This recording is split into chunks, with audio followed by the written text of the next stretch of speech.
Hello, Maverick Hunters. We are live.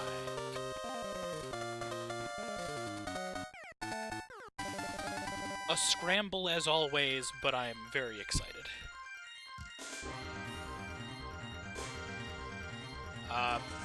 Myth, I don't see you. I see your mug.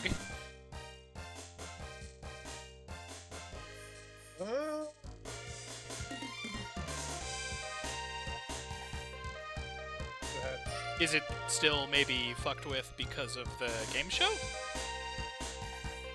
Could it be? Well, then fix it, nerd!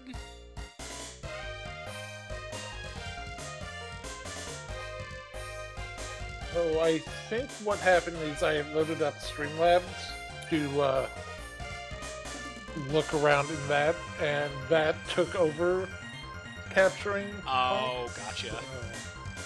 Let me just reset that. Boop, there we go. There you are. It's okay, nobody saw your horrible mistake. Good grief, I was naked for half a second. By naked, I mean invisible.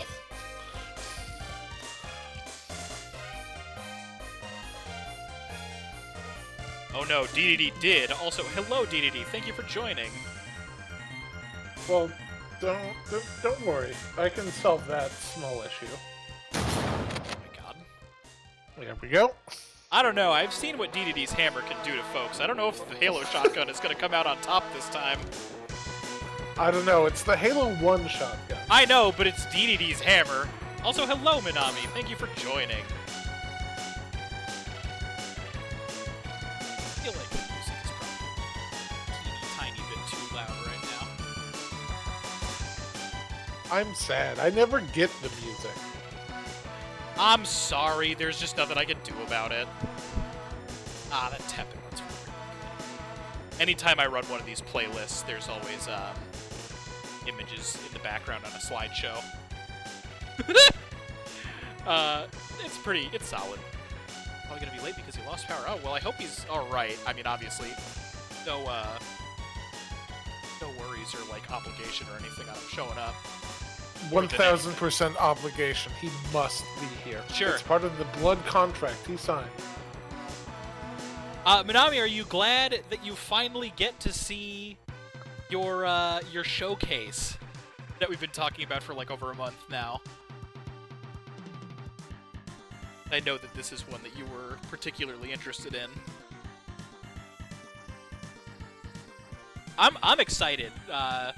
Today was rough at work, and as much as I want to go into more Okami, and as much as I would have really enjoyed jumping into No More Heroes as well, because it's like one of my all-time favorite games, I think some retro, turn my brain off, Super Nintendo shoot-em-ups is kind of like the vibe right now, so this really worked out. Hello, Thicket! Thank you for joining! I'll mention it ahead of time. I'll also mention it right before I actually officially start. I'm going to be running through these on easy each, because I'm more interested in showing off like the music and the level art and all of the ins and outs of the mechanics and everything. So I'm not doing any challenge runs. I'm really rusty. It'd be agonizing for everybody. I think I've beaten Axley and Gradius 3 both on hard. I don't remember if Axley goes above that. I do know that Gradius does in like 3 different ways, and that is like well above my skill level, but that was years ago. I'll explain more of those mechanics too. And then the way I'm going to do the shoot 'em up showcase stuff is I've got a couple more on the list that won't come in pairs. These are, I think, the only really short ones that I'll be able to get through both in one sitting. But there are other Gradius games, which I'm less familiar with, so I will probably die way more. And then there's a couple others, too, that I kind of want to do in succession, in a way. Sort of like the series progression in, like, you know, I mentioned that if we voted for No More Heroes 1, then once that completed, No More Heroes 2 would enter the pool, and so on. Gradius will kind of do that, but not for canon reasons, more just like, hey, look at how fucking cool it is that the series kept getting better and better. Time to get a shoot-up skill set built up. Yeah, I mean, I'm not super worried about it. I also, like, Gradius 3 was one of my first Super Nintendo games, so I played it a lot. There's a bunch of fan patches and stuff like that where you can remove the slowdown, but to me, like, that's part of the experience. So, and then I'm running them on emulator, but I've got both of the cartridges. They're just in storage right now. I actually think I might have multiples of one of them.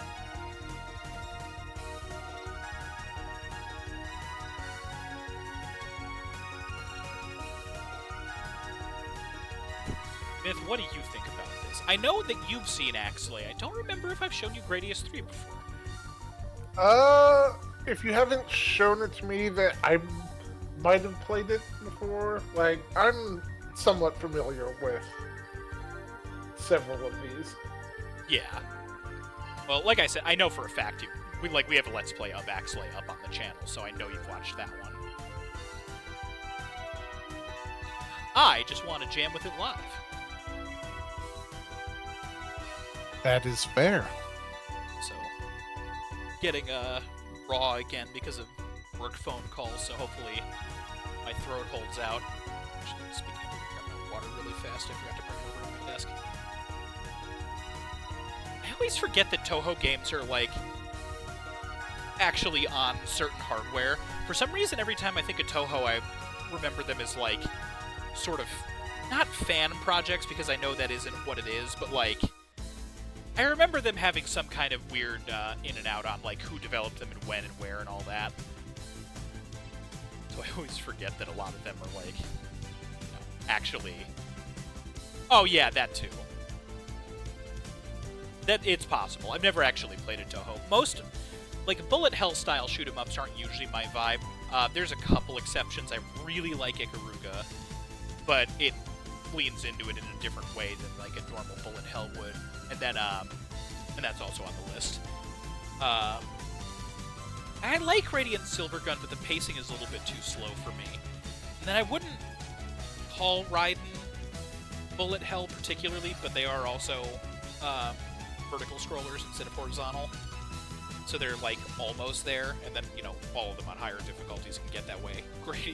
Gradius on higher difficulty modes is ludicrous.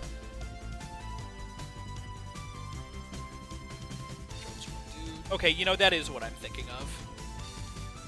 You gotta do Einhander at some point. Oh yeah, Einhander's on the list too. Einhander is another huge favorite. I feel like if we ever do Project Sylphid, we should also play Sylphid, because that is also a shoot 'em up. I think it was kind of in the same bracket as Front Mission Evolved, where, like, the old school fans were really angry. Like, it's like, oh, there's a new Sylphid game coming out. Oh, fuck this. But, like, I really liked it. I just don't know if we're ready for that sort of full-on anime milsim yet. Well, I mean, I think we're getting closer. That's part of why I put No More Heroes back up, too. That game's are the best goddamn video music I've ever heard. I'm actually gonna say we're good pretty much right after the song ends. Which will be in just a moment. That is very unflattering, Argue Stormal.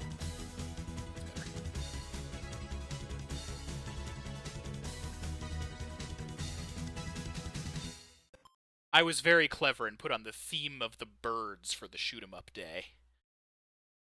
Hello, Kitty. Thank you for joining. Not a problem. We're happy to have you.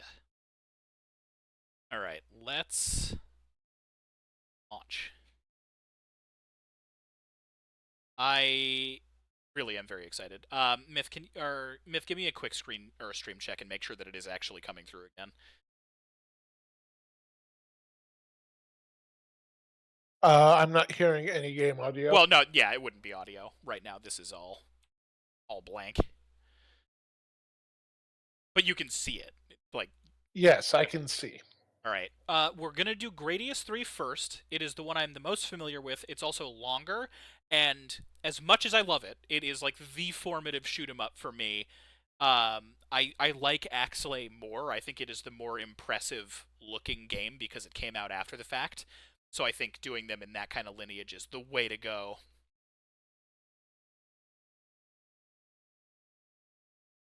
Okay, it sounds like it maintained my audio settings too, which is also good.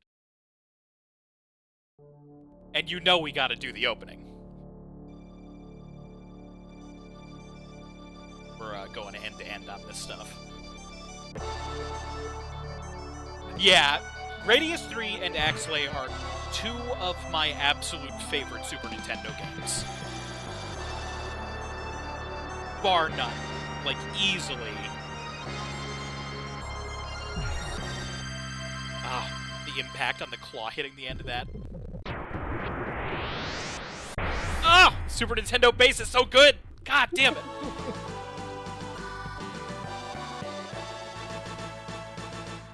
Hello, Mags. Thank you for joining. Hey, I have my volume up at max to hear me. Oh, that's not ideal. How is that for everybody else?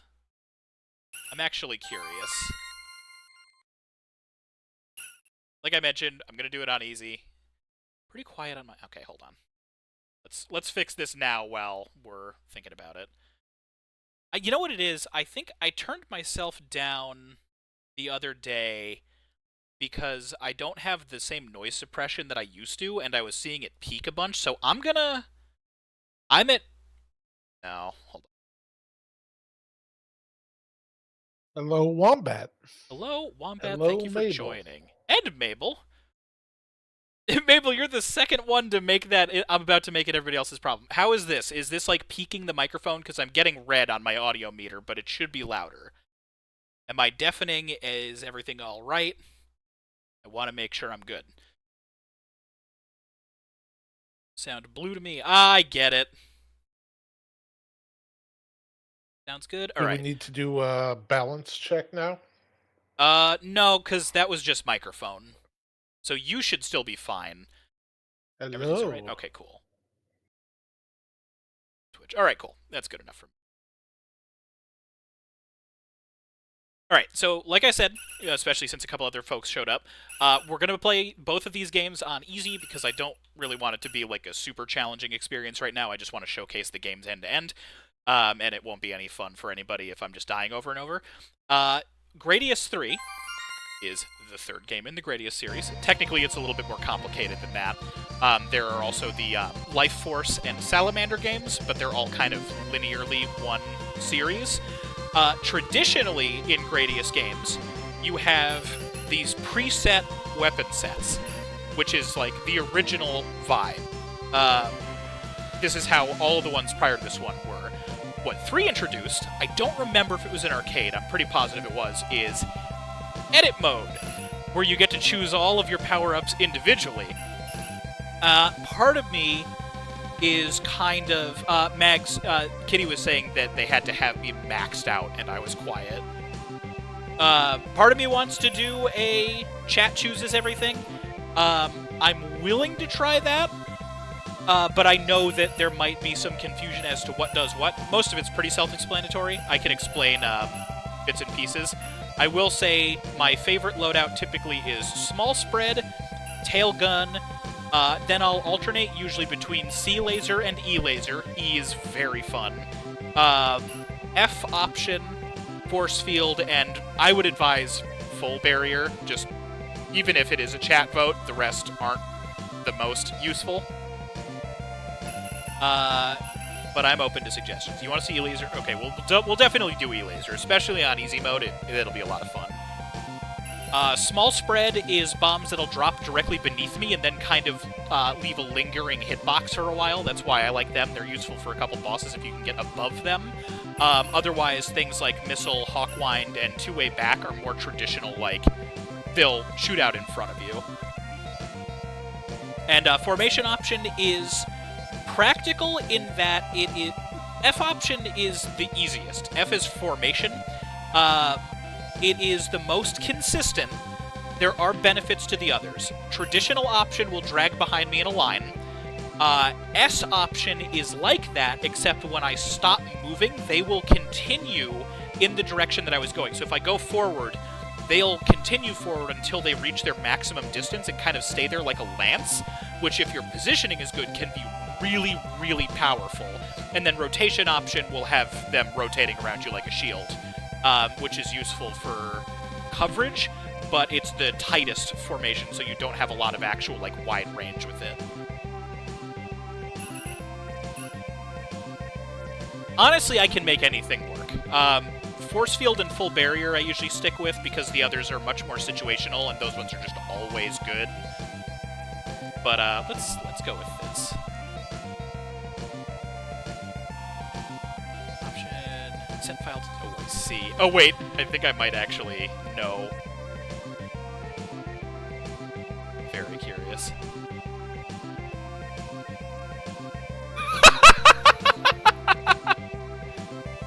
Oh, I'm very excited. Why can I not just save this? Okay, save as. Is a PNG. Very good. All right. This is really funny.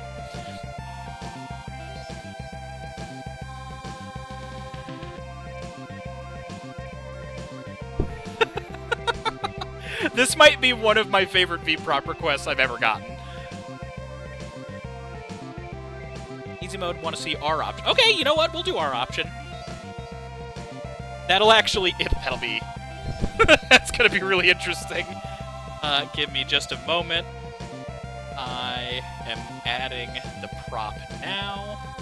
Add source image add. I still can't believe Streamlabs and OBS don't just have a rotate image option. I know. It is remarkable.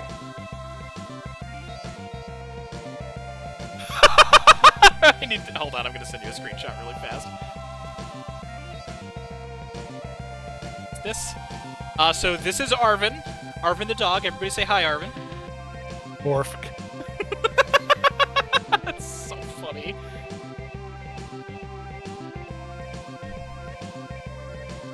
I think we're gonna keep him with that side eye.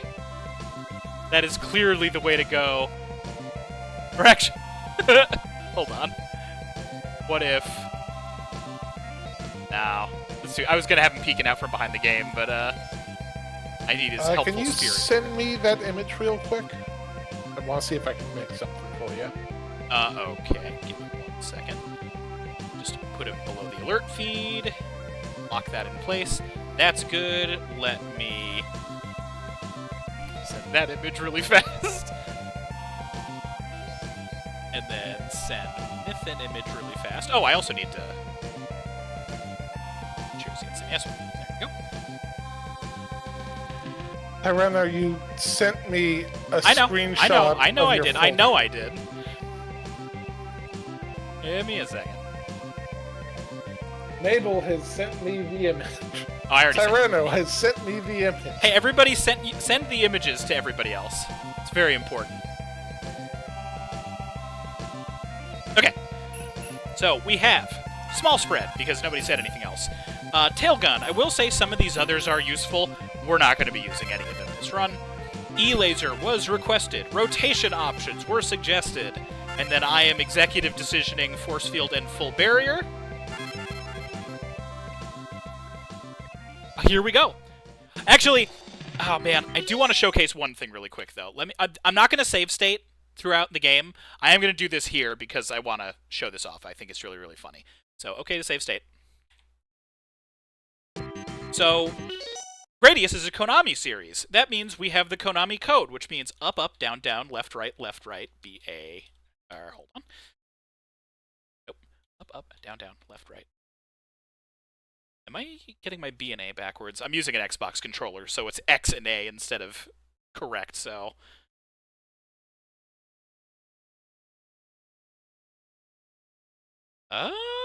Man, I did this in practice, and now it's not working, of course. Up, up, down, down. Okay, let me try AX. He.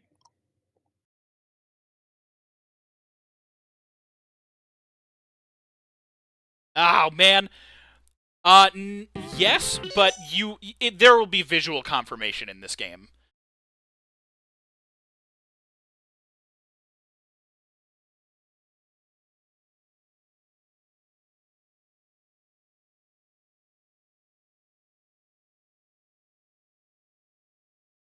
Ah, it's not working. Okay, it's not worth it. what I was going to explain is that traditionally it is up, up, down, down, left, right, BA, start. In this one, you need to enter LR. If you hit left and right on the D-pad, it kills you. But you get full power-ups if you do it with L and R instead, and I always thought that was funny.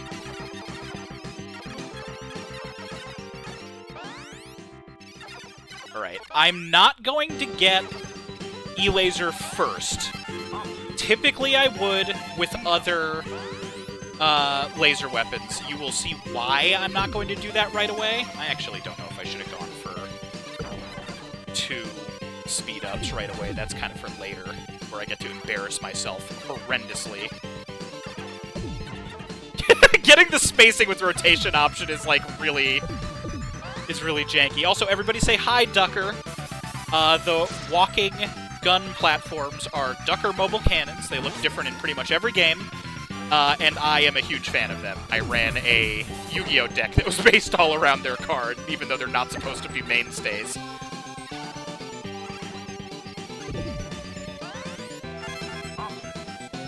The satisfaction of 2 rotation options.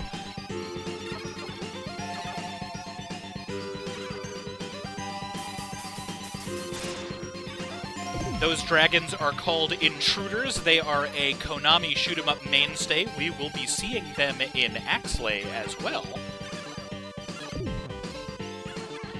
They also cause massive slowdown, because they are just absolute units.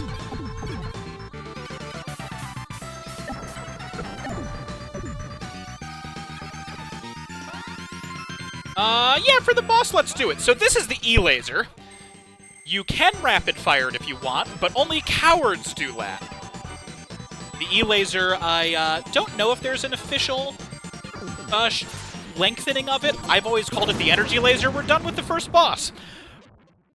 E-Laser wrecks shit.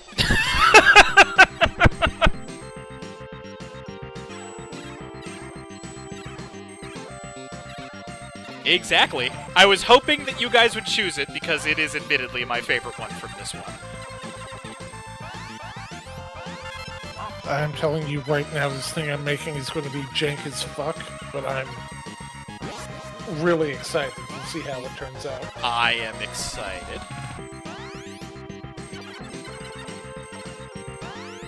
The drawback to the E-Laser, kind of on full display right now, is the fact that it is the only one that does not auto-fire, because if I hold it down, it charges.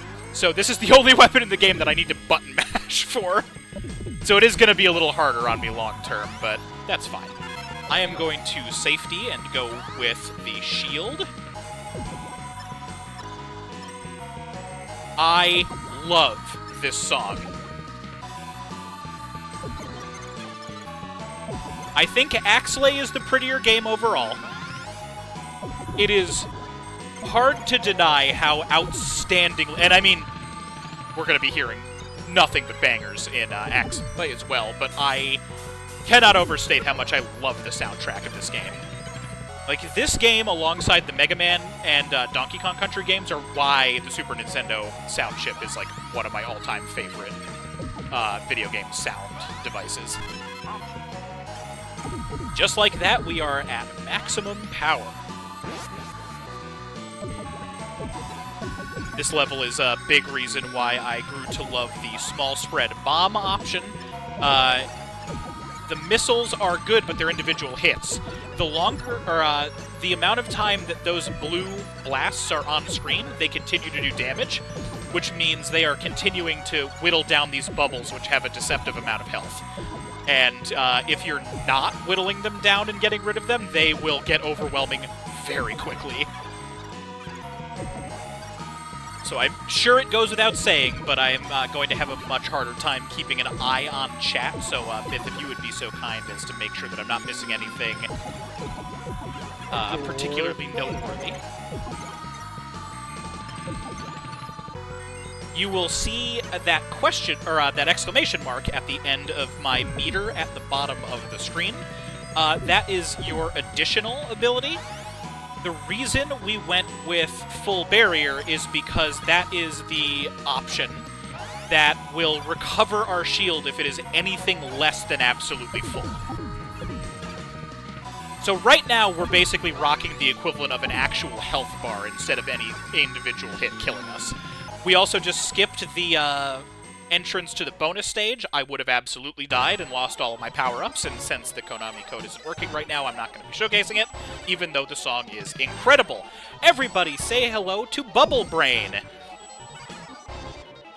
It says, my Toho is showing because I'm here like, why is nothing shooting back at you? Because I'm on easy mode. Actually, now's a good time because Bubble Brain's gonna die like a little coward in just a moment. The reason I'm on easy is because I want a casual experience, but Gradius does difficulty in 2 different ways. There are, and I'm sure that this happens in plenty of other shoot-em-ups as well, it's just I'm the most familiar with it in Gradius. It operates on a difficulty system and a loop system. When you get to the end of Gradius, no matter what you're doing, you will go back to level 1, you'll keep all your power-ups as long as you're not dead, and then you'll get a difficulty modifier based on that. So, technically the maximum difficulty of a Gradius game is something along the lines of the hardest difficulty setting, which in this one I believe is just hard. Some of them I think go higher than that, I'm not 100% sure off the top of my head.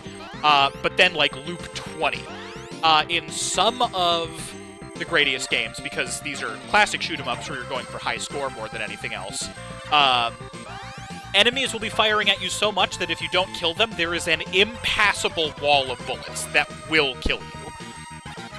So, believe me when I say, the only reason enemies aren't shooting back is because of my difficulty settings right now. Say hello to In the Wind. This song is the original Gradius Level 1 song.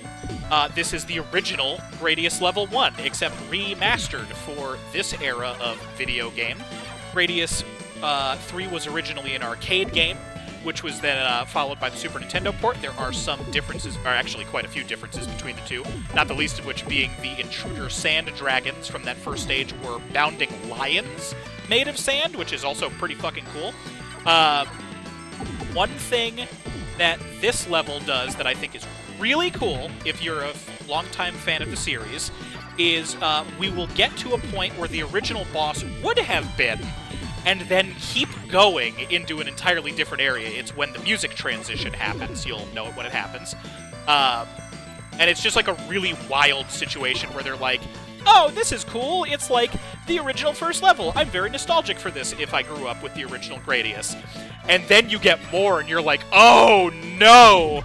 And it introduces a spin-off of the original boss. The original boss being Big Core. We will be fighting Big Core Mark III in this particular stage. 2 will show up later. Do you have time for a quick donation?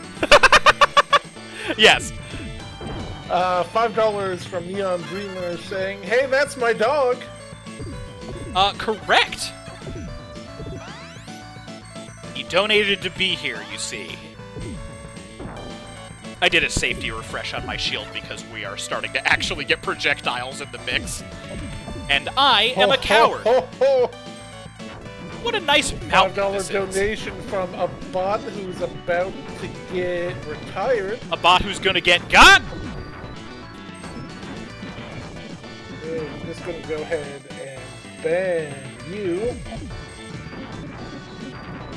And deny. There we go. Like more of my bombs to be hitting that. Alright, so that would have been the boss fight between those mountains, which I actually don't remember if they were volcanoes in the original, if I'm being honest. First extra life based on score. There wouldn't have been this tunnel section here, which means we are now further beyond. Some cool shit's about to happen.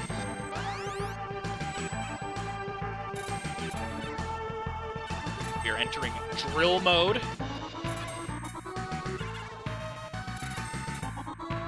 Cyclone laser, that's the long, straight laser option weapon in this one, mixed with this option, is quite good for clearing out all this sand. Okay, now go. Tunnel snakes rule. See, it was on brand. I was being a rude boy. I see. Like the tunnel snakes.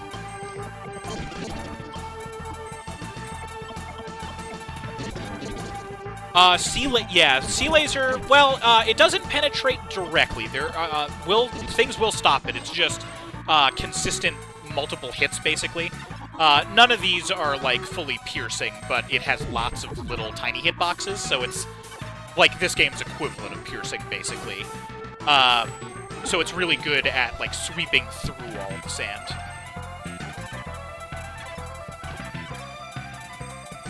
The bombs do not.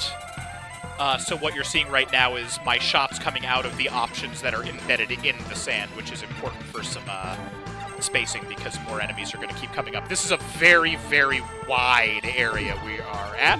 I always go high there because there are boulders that can drop on you, and I don't remember any of the positioning for them and don't want to risk it.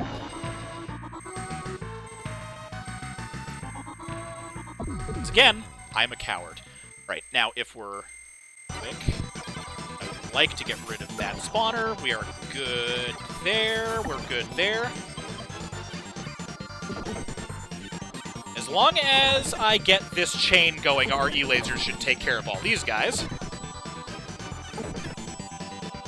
They will eventually start moving straight forward, so this is another matter of if you let them overwhelm you, then you are in a lot of trouble. But we're fine! That's totally the boss of this stage.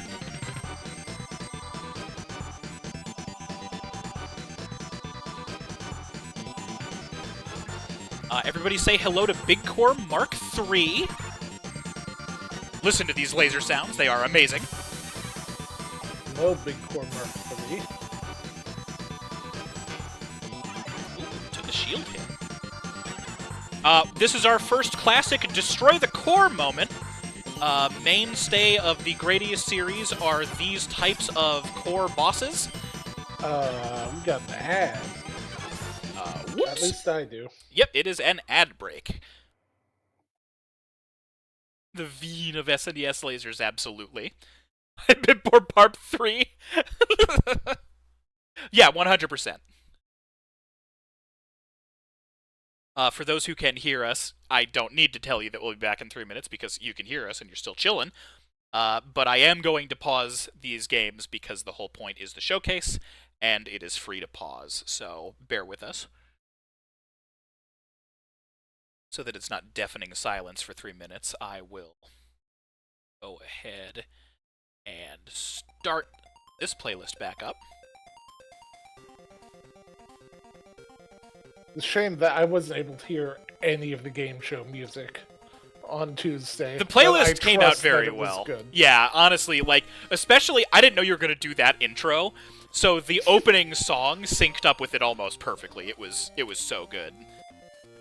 I'm glad. Also, Minami, I am sorry to hear about your heinous injury. I almost feel like I do want to do a safety save really quick. I'm going to do this on ad breaks just to make sure that, like, coming back in doesn't somehow accidentally fuck us over.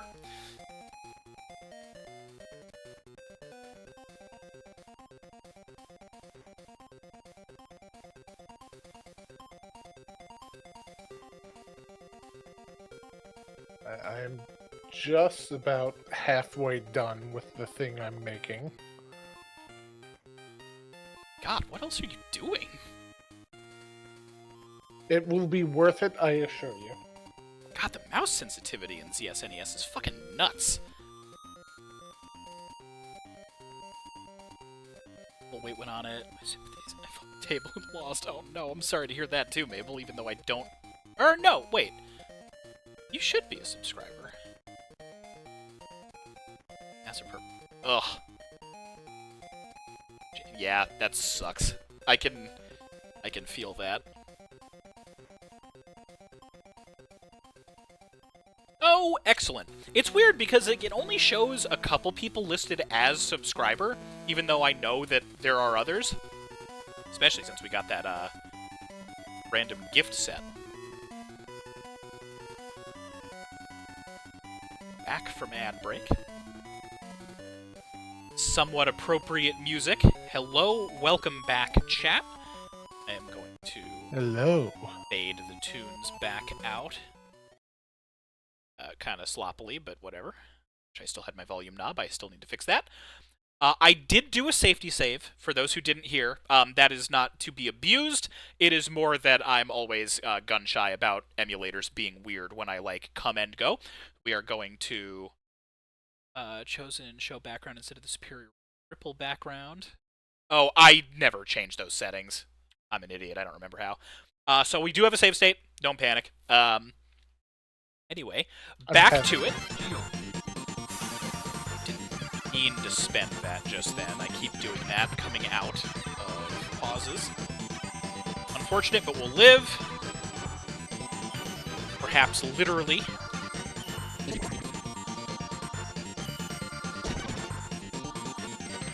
So core bosses are typically set up... Oh, well, that's unfortunate. We got a mutual kill, chat! Mega Man, no. Oh, it's fine. Let's use this as an opportunity to see if we can get the cheat to work again, because I really do want to show that off. It's very funny. I don't know why it's not going.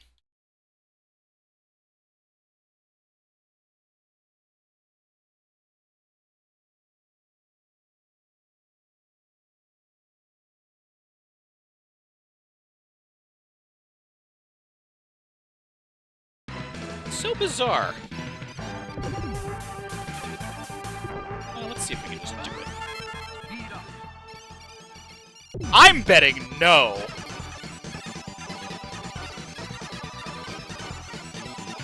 This is so much worse of a situation to be in. Magnus says power probably won't be back for another hour. I'm sorry to hear it.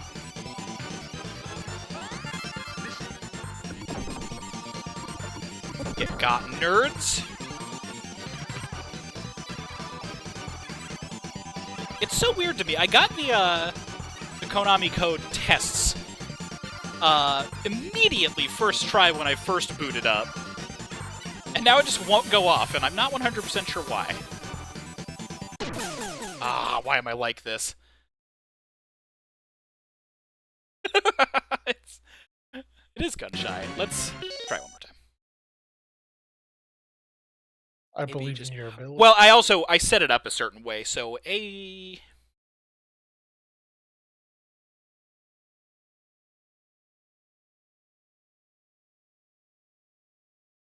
Because it's up, up, down, down, LR, LR.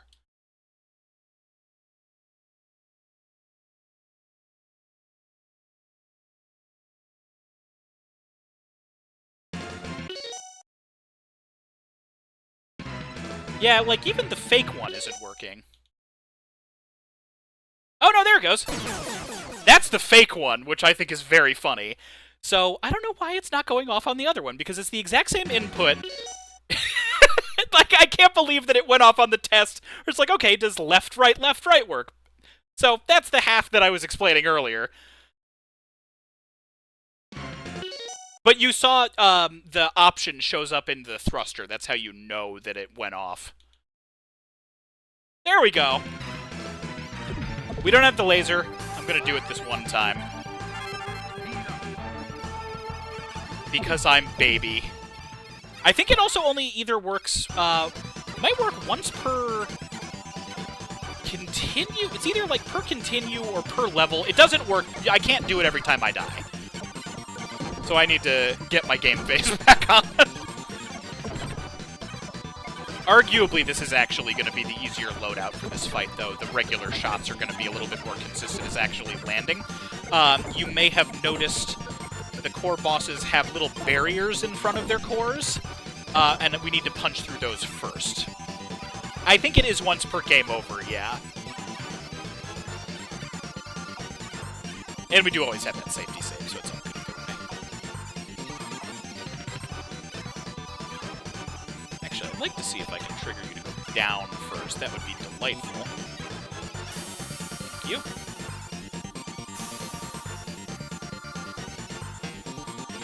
I'm gonna need you to stop brushing my shield there, bud. We're gonna small spread it up. See, that is one of the benefits of that bomb type.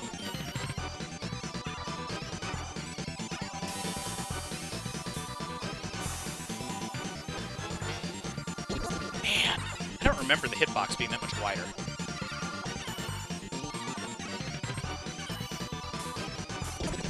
Got him!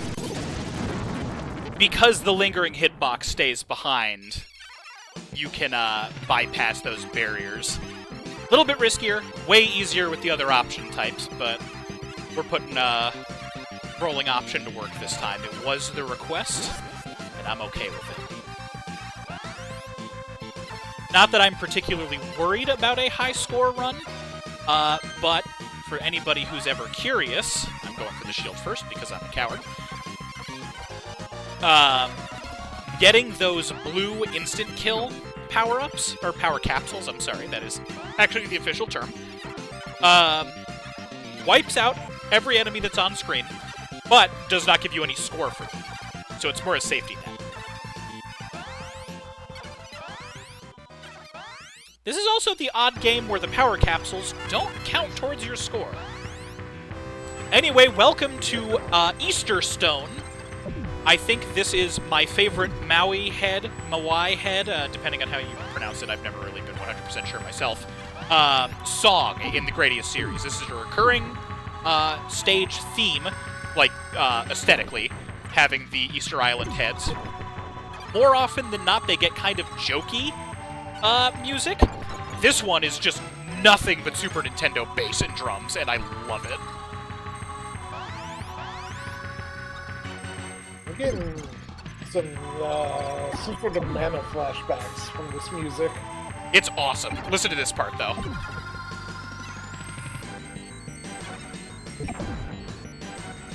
The escalation.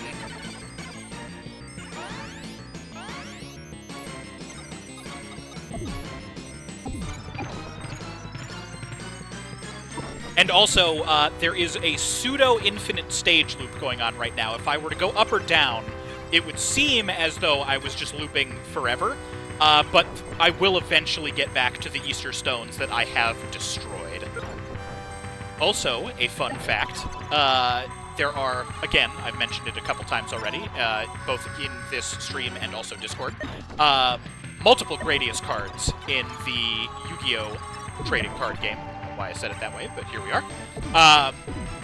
One of them that came out at a time before they were even branding them that way, it is a very old card, is called Maui Interceptor Cannon, and it is these Easter Stones, but not, it isn't 100% obvious right away that it is a Gradius reference, but they do count as that archetype for the sake of collecting. That was really shitty. Usually I'm better about at least getting one or two, or two or three of them. Although I guess I do also usually have formation options. I'm way more narrow than I'm used to right now.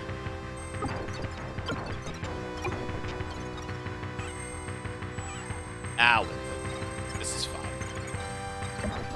It's only mildly terrifying how many interceptor donuts they're firing at us.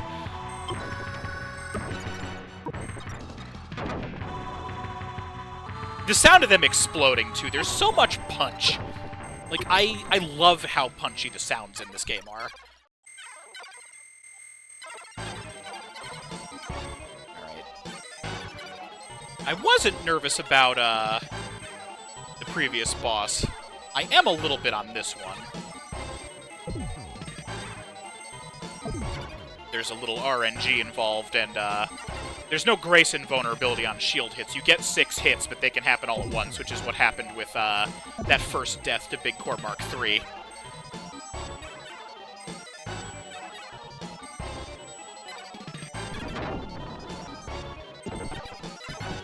I'm really counting on some E-Laser luck here. Because the more we damage them, the more the cave rumbles.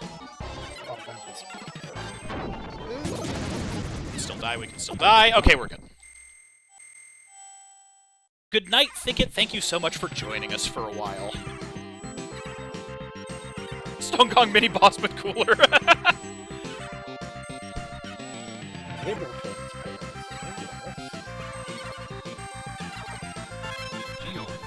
I'm gonna just refresh the shield, because why not?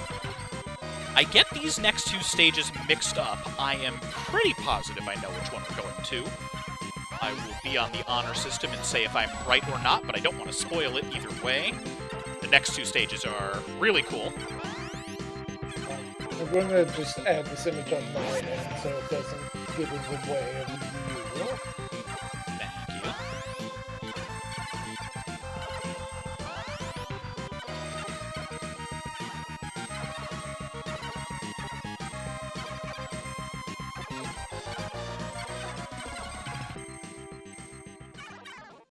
There we go. It is Fire Scramble. Okay, so this is the fire stage. Traditional in pretty much every shoot 'em up that has ever existed. This song Don't know why it's also rules. Don't know what? The fun thing I added is pausing. I mean, I'm gonna occasionally, check and I see don't know what it why. is. I'm not gonna just let you have a thing up. So what is it? Oh, I see. It's a it's a shield. Arvid options, perfect. It is I think you need to cut off like the last frame so that it's looping on what looks like it isn't Well, synchronized. no, it's like pausing at random frames. We'll let it run. It's all good. All right. Back.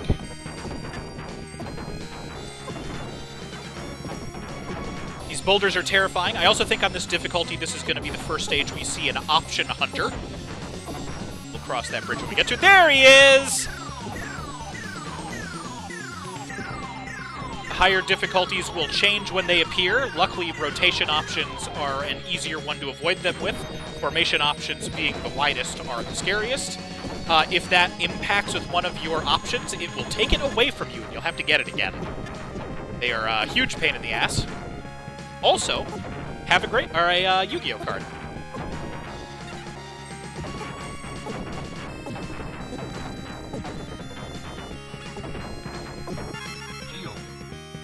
Fresh. That actually might have been a bad move. Welcome to the most tense part of this stage.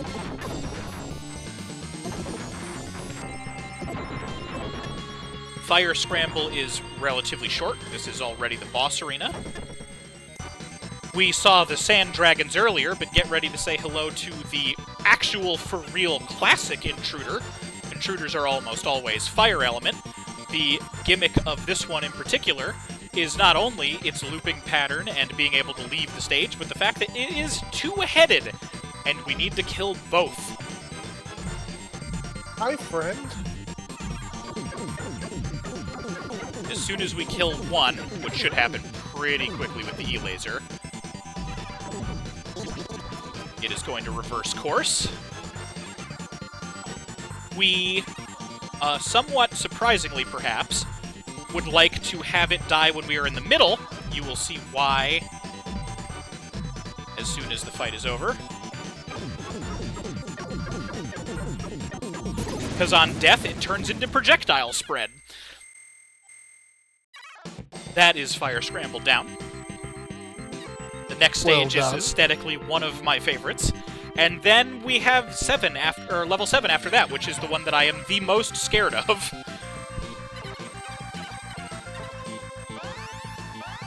Which will make total sense when we get to it. Great song, though. Like, holy shit.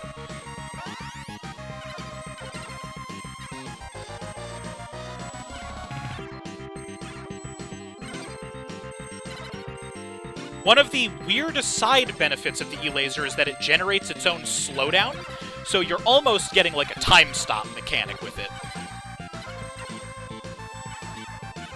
Because there's just so much happening. And some people consider that a weakness of the Super Nintendo port, because it isn't technically supposed to be happening. I personally really like it. This is Cosmo Plant, according to the title of the song. It is vegetative bio stage with a great background fade in right there. We've got a lot of new enemy palette swaps. Or model swaps, I guess, technically. Sprite swaps, whatever you want to call it. Bright spots. Those enemies will burst into projectiles if we don't kill them quickly enough. The placement of those ones aren't the worst, but there will be much more diabolical ones later on in the stage.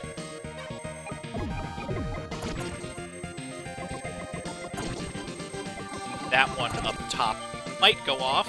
Yep, there it is.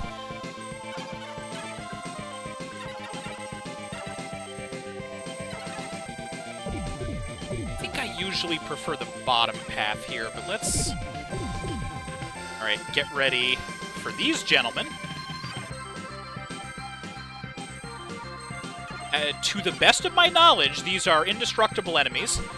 The only thing you can hope to do with them is to hit them enough where they recede, but you can't destroy them. And much like the lasers we were unfortunately killed by before in the Mark III fight, they can do lots of stacking damage if you are not careful and let them continue touching you regardless of the shield you have. So this is one of the more tense parts of this particular level if you're not keeping up hits on them to keep them away from you. And also, when they choose to put in the Option Hunter, during this and a bottleneck, luckily, we're way cooler than that. Get wrecked, grub.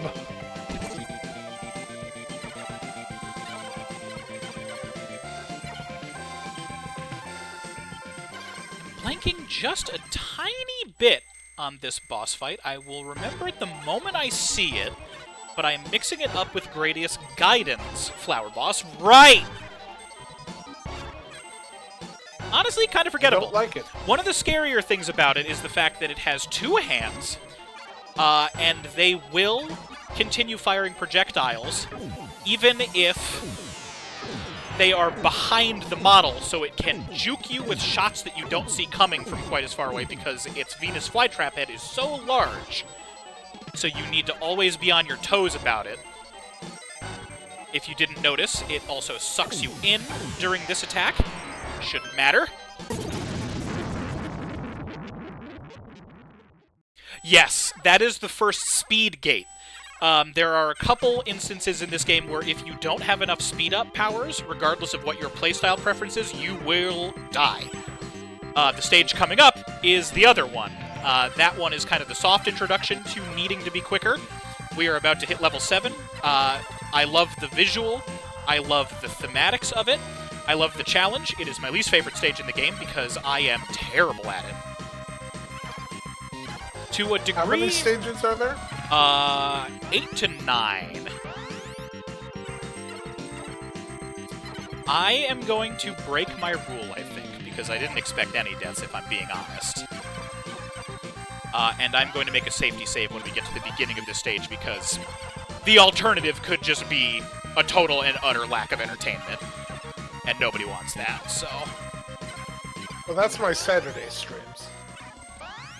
Okay. I'm going to save. I'm going to escape. I am going to make sure that I click save and not open. Okay to save state. That is a safety. You will see why. This is High Speed. Song is a banger. I'm getting all these level names from the titles of the songs. We're going to grab that so that we have a backup shield, and now we are going to pray that I don't crash into a wall. Doesn't look fast yet, but it is about to. Gradius games always have a speed stage, without fail, and they are always a high difficulty gate. That was remarkably lucky. I should have died there. We did unfortunately lose our backup shield. Luckily, every enemy will give us power capsules. Unluckily, I grabbed a blue one. Luckily, we're golden.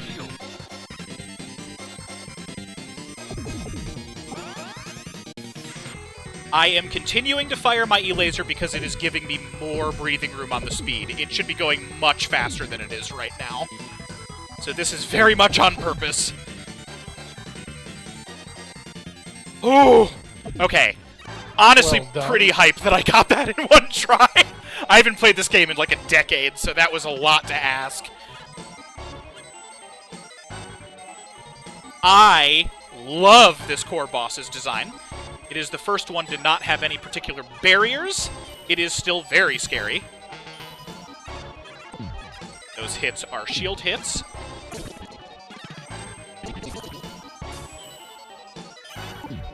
Oh, got him. That was very good, but very scary. This song is called Zub Rush. That means we are on another Gradius tradition, our first boss rush. These enemies I have always presumed are called Zubs, hence the name. Let me check the Gradius wiki. No, just pay attention. There's about to be a lot of really cool fights coming up. If you play Yu-Gi-Oh! And have ever seen the BES, Bacterion Empire Starship, archetype, these are pretty much all of the core bosses that you'll see. There is Big Core, the good old classic boy, and I'll be naming them as we go.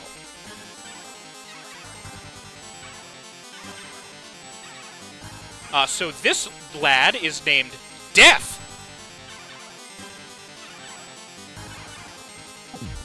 Good for him.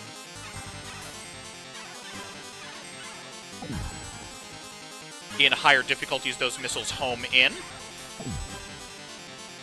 He doesn't seem too bad at the moment, because we haven't hit his second phase yet.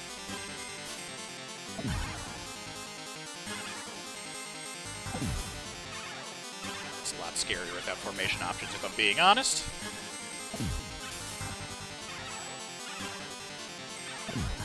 So, rather than traditional core shields, Death needs to be shot while it is open, and now does that.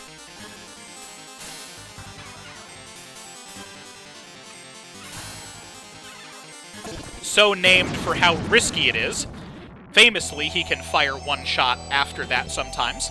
Next up is Crystal Core, I think my favorite design of this boss rush. You'll also notice that they all have their own music, which is fucking rad as hell.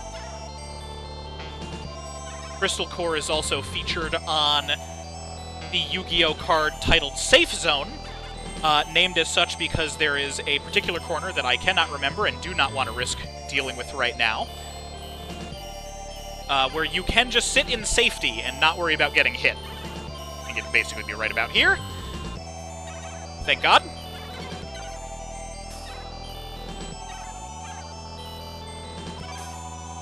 Crystal Core is one of those fights that is deceptively simple but very risky. We're also in a bad state right now because, unfortunately, we have a shield refill, but no shield to refill. This is Big Core Mark II. I might die here.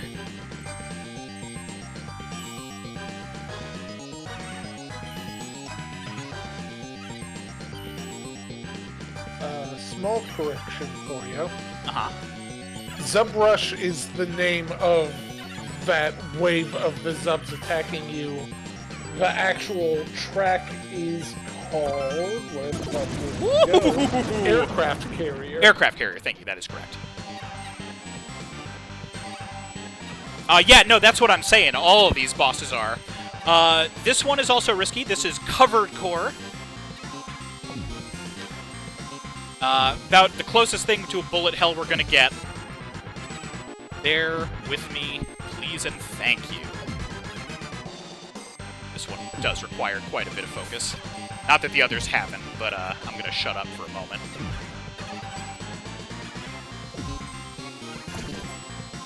Easy game! Unfortunately, now we have the boss of the boss rush.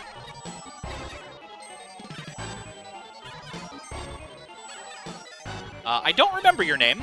You are the one I'm the most afraid of.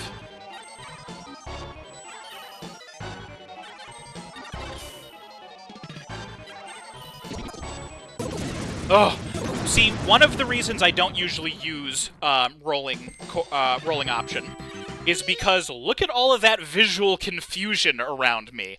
Especially since a lot of the core bosses also have blue projectiles, it is very hard for me to keep track of my hitbox, which is the teeny tiny little cockpit of the Vic Viper. Part of why I rely on the slowdown. That last boss was named Dellinger Core, That's right. which I assume is Derringer. Derringer Core, yeah.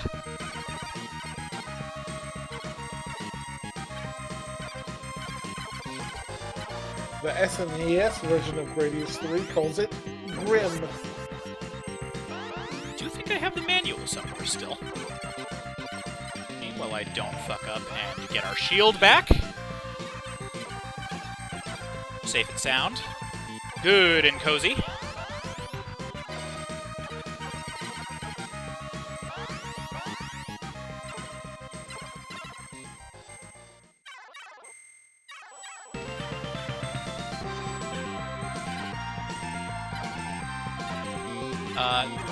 Moving the Fortress stage, I don't remember the name of this track off at the top of my head. Second to last, if I'm not... Mechanical Base. Mechanical Base, thank you very much. This one has a bunch of moving parts that I will almost certainly embarrass myself on. Duckers. A lot of duckers.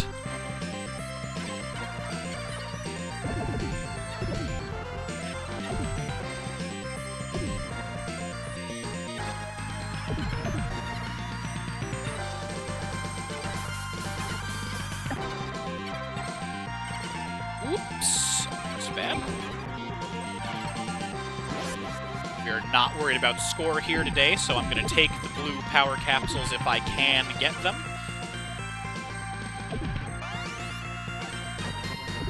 Don't like that. Okay, now we got to take power-ups again, precisely for that reason.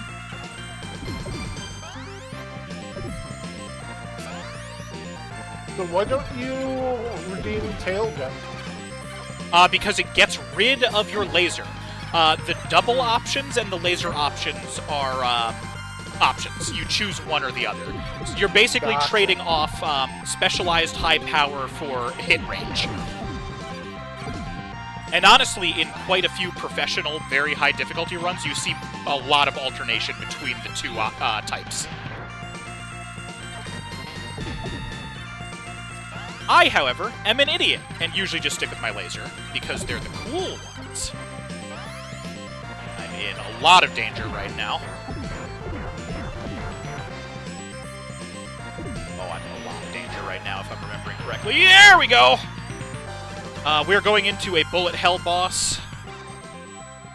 Oh, do I safety save? Yes. Okay, if we safety save. State. Yes. I said I wasn't gonna. Hopefully we don't need it. Also, Mags, I believe that I'm hearing that you got your power back. I am excited if that is the case. Welcome to Gunwall! We are going to do a lot of work against its individual components with the E-Laser.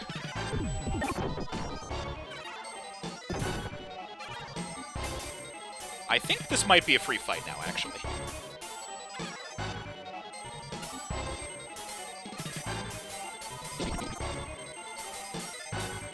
In higher difficulties, I guess that safety save was totally unnecessary. Oops. In higher difficulties, every time you destroy one of the barriers in front of a core, they will fire shrapnel at you. We are entering the final stage. The traditional disgusting bio level. Oh, thank God. I was worried we wouldn't get a disgusting bio level. Actually, wait, no, I'm a fool. There's this first. Oh my God! Up, there we go. Let's see how we do without that safety save.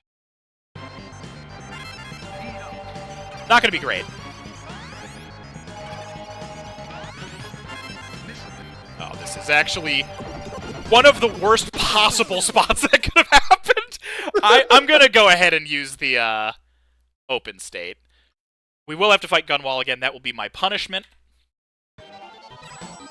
I think that's reasonable.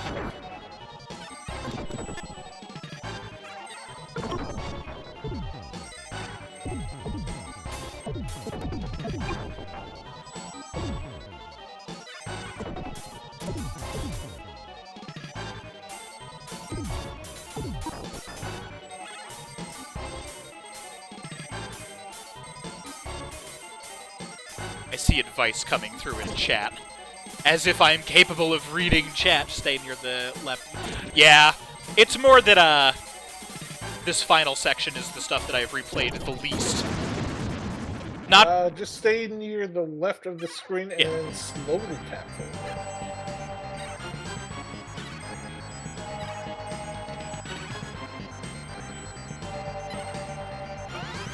Oh no, it looks like Mabel's been taken over by the Maverick virus and will have to be taken out back and shot. Nope. Space Oysters? That is the vibe here. Okay, we'll try that one more time without it.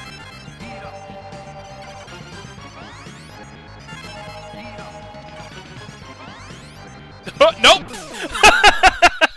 Uh-oh! Getting that last power capsule is really going to screw me over. Okay, load state, yes. Forgive me, I'm so embarrassed. Gunwall knows why it's stuck in this loop of punishment. Yeah, it's the oysters.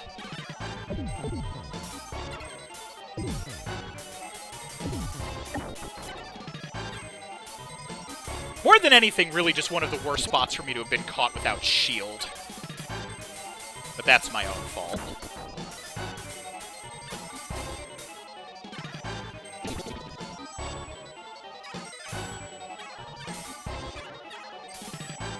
Rest my hand there for a moment. Superb. We are not going to save past this guy. He's going to be our save state punishment every time.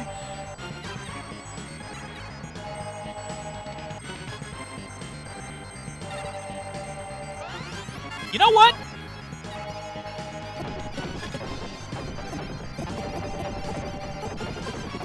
Let me showcase exactly what I meant earlier when I said that you'll see other runs really alternate between the two. Whoop. Can't juke me that easily. You might, though. Alright, let's drop some bombs. Okay.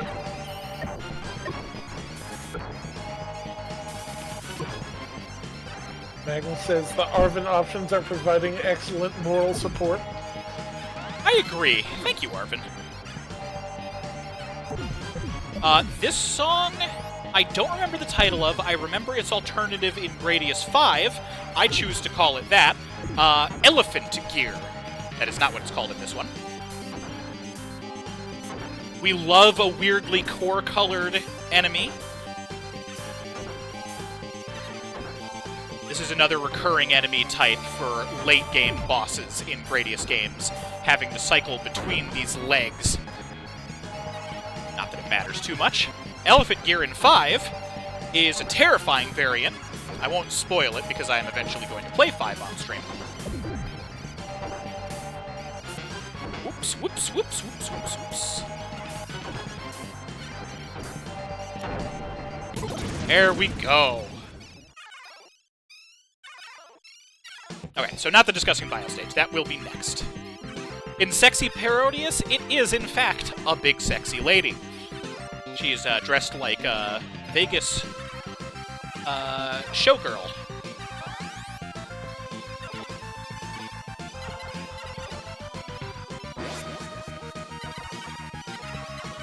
If I'm being honest, I might actually want to stick with Tailgun for what's coming up. It will serve you well in the days to come.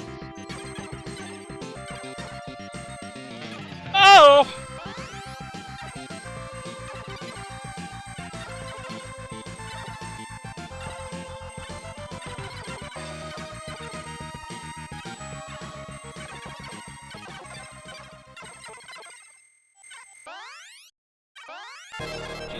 Here's the disgusting bio stage. Another Gradius card. I believe they are called Brain Golems. I don't know if that's their actual in-game name. I hate it either way. They just want to give you a touch. Bad news for them, not happening. They yearn to boop the snoot.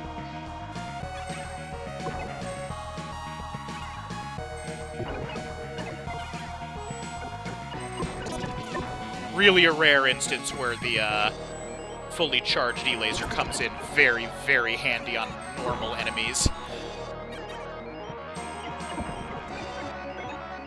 And even then, not always. See, what I'm doing is reducing their hitbox size, but I do need to actually take out the orange arm sections to, like, fully do them in. Okay. This is the part that I'm the most nervous about. Not this literal part, but this type of hazard.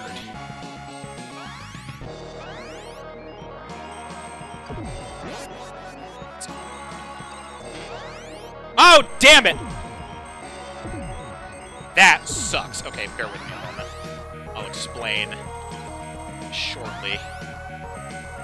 This is so dangerous. It's done too deep and too greedily.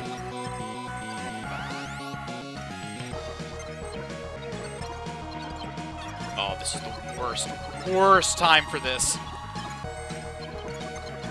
Whew, okay. Those areas will regenerate faster than I can shoot them, so I need to make a path and then zip through it.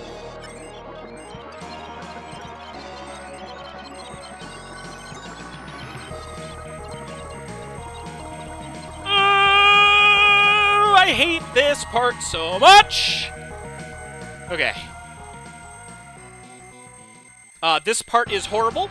Except it is a Gradius final boss, which means it's very easy. Also, this is the final boss. His name is Bacterian. We hate him. I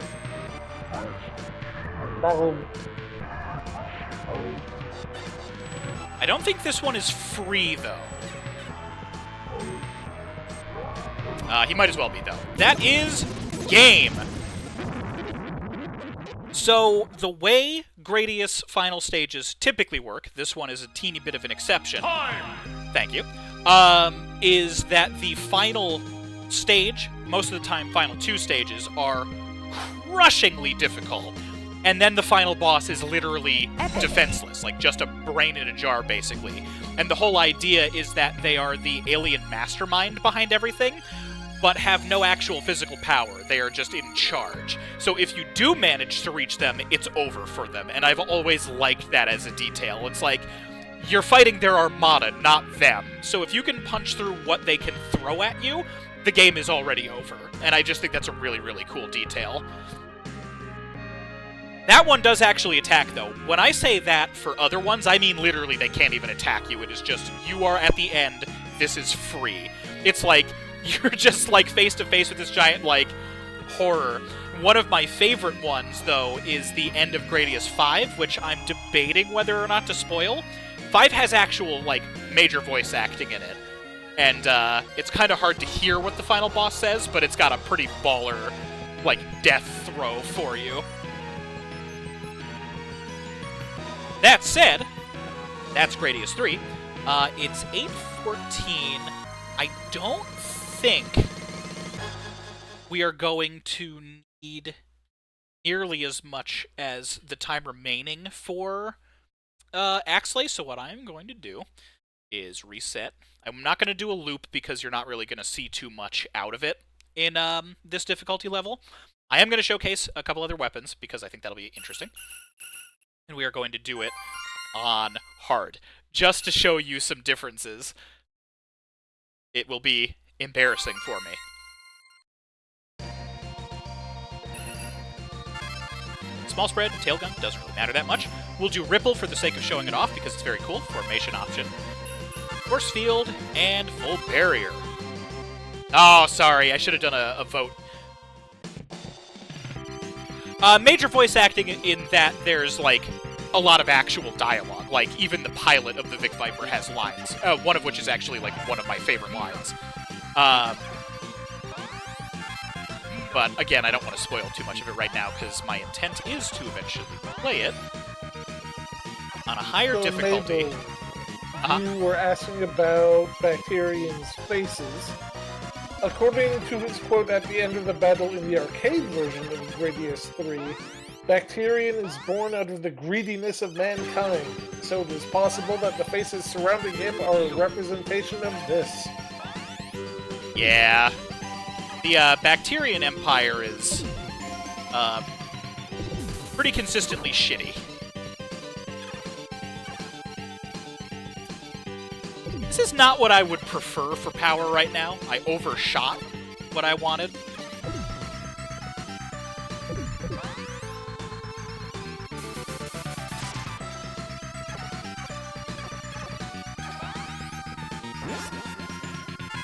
Let's Ripple. Why not? So this is Ripple. It is most everybody's favorite laser from 3. The power of good breathing.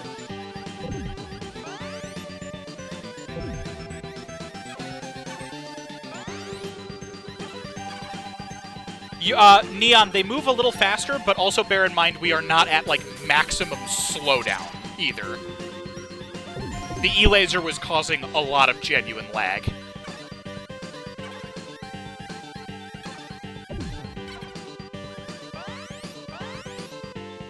Hey, Magnus got me. I don't know if I heard what you said. Whoops. I said Ripple is the power of good breathing. Oh, goddammit. What a time to distract me. Alright, let's see.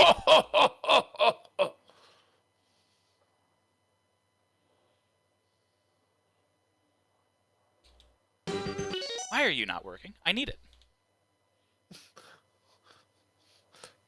Please give unto me the code of Konami.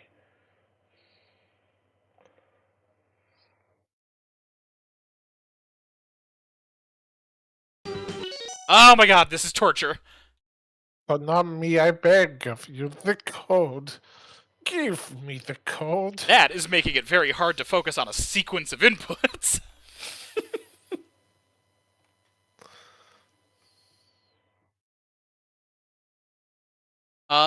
Myth, do me a solid.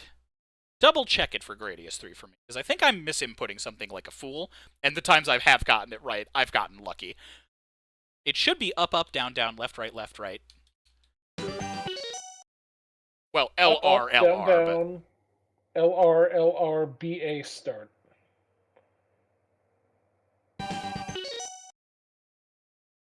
There we go. I was double inputting BA. I do that every time. Shame we don't have Ripple, but you're about to see a fair amount more of this boss. Papa, the code.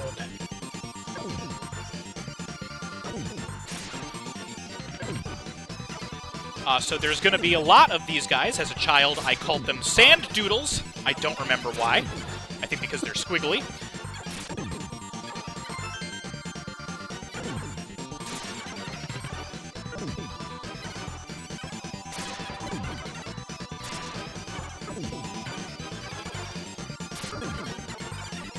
Oh, I know what I want. Attacks with battle babies. One more hit. Combat children. Sure rewards. Exactly. Infant infantry. Oh, God.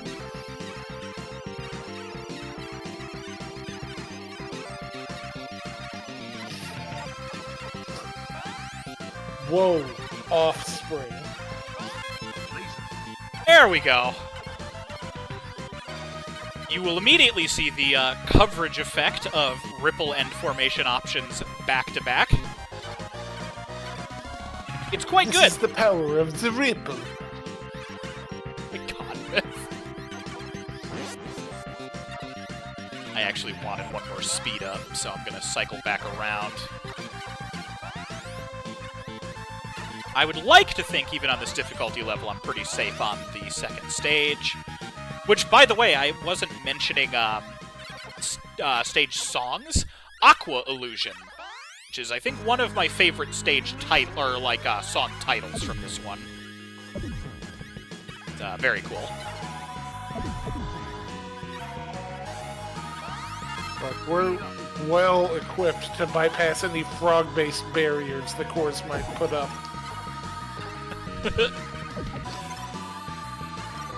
I am going to end Radius 3 on this stage.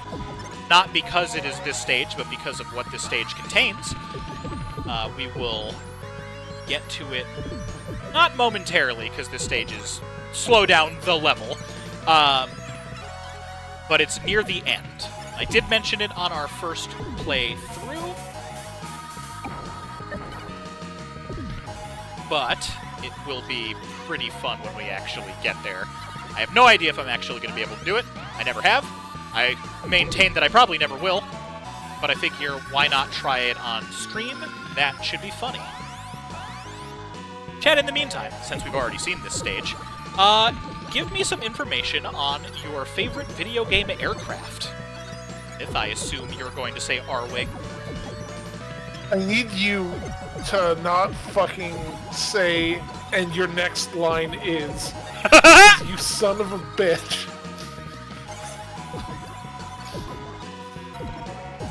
To be fair, I haven't been making the JoJo references, but...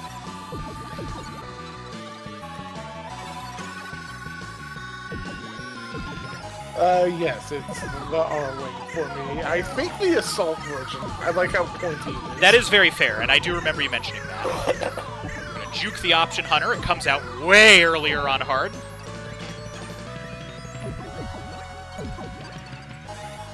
Nano Sword 2.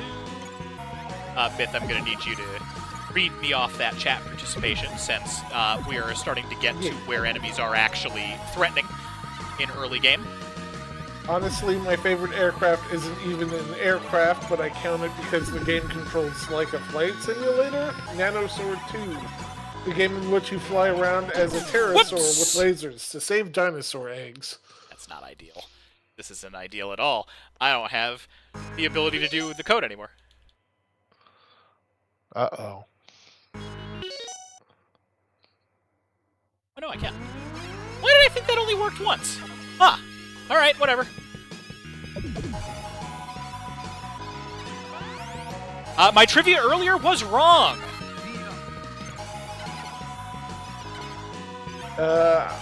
Magnus says, I mean the Normandy SR-1 and SR-2 from Mass Effect What on for earth am I doing?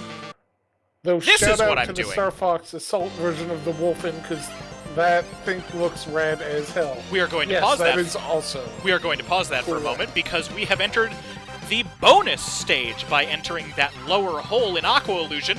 You are going to watch me die faster than I have in any other stage in this entire game. Because not only do I have to shoot through these things,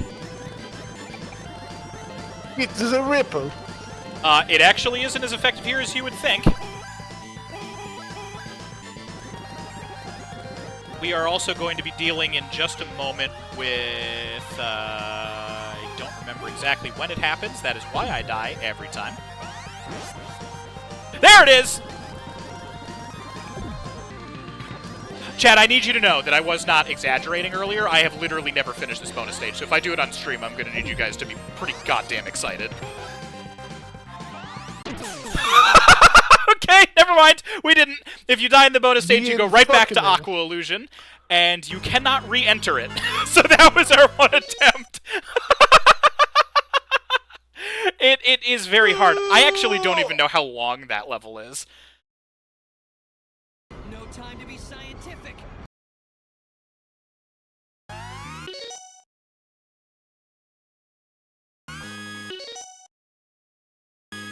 Huh. There he went.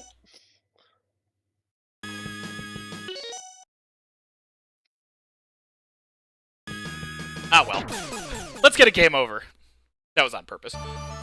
We haven't heard this song yet. I think it might actually let us input a high score. I don't remember if there's default ones or not. If I say no, do I go? Because that song is very good. Yeah! The song title is King of Kings. And it lets you input your horoscope symbol. Oh. I don't remember why. Also, if you are a gentleman or a lady. I know, I love that it's gentleman or lady. Song is so good. Anyway, it is 8:25. I am going to let us chill here with this music while I run an ad break. Everybody get up, stretch, hydrate, do what you gotta do. What? Hold on. What? It's a new lap record! Oh my god. I don't know if that I saw that counts. first place. Oh, well, yeah, but I mean... Oh, right, yeah, man, I guess because I was playing on hard difficulty? Anyway, we will be back in 3 minutes. Everybody get up and do what you gotta do. I'm gonna just kind of let this loop over and over, I think. So that'll be the background audio for anybody who is sticking behind. We will be back shortly.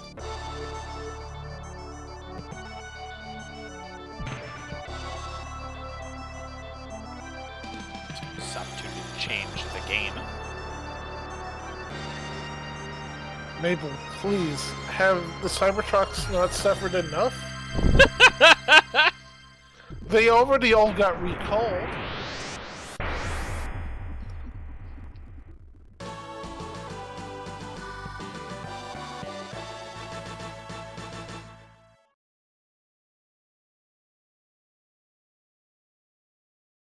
Burn to the ground!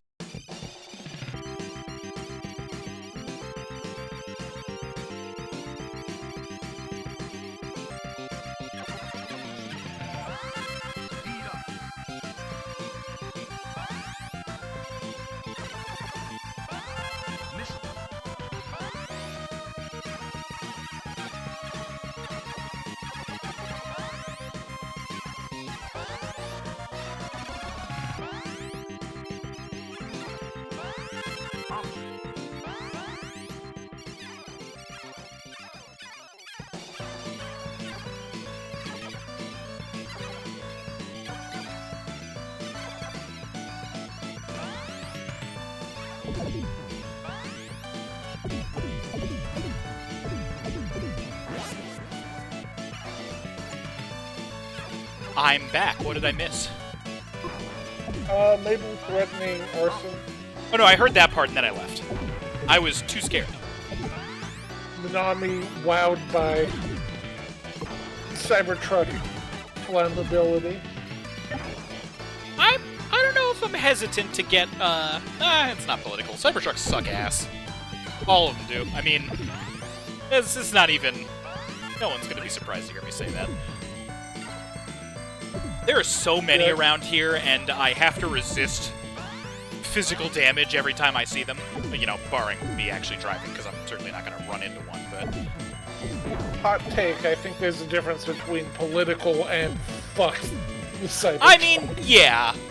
It's just there are particular components to the discussion. Tory dumpster is the best description I've heard of them. That is very good. I mean, I'm assuming everybody has heard the fact that raccoons were mistaking them for dumpsters, because I think that's one of the funniest fucking things about it in general. Those poor raccoons, they don't deserve that. I know. There's nothing of value in them. They're just looking for a treat.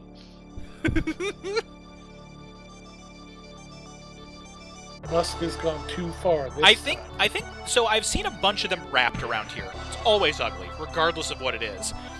There was one that I saw that was wrapped, no joke, in a rust pattern, and I can't tell if that was them, like, not getting it or trying to be clever, but either way is so extreme that it's like, are you fucking kidding me? Also, welcome back!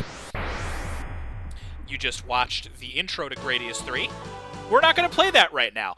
Instead, we are going to load into our second game of the evening. I will go over this right now while I'm still in this menu.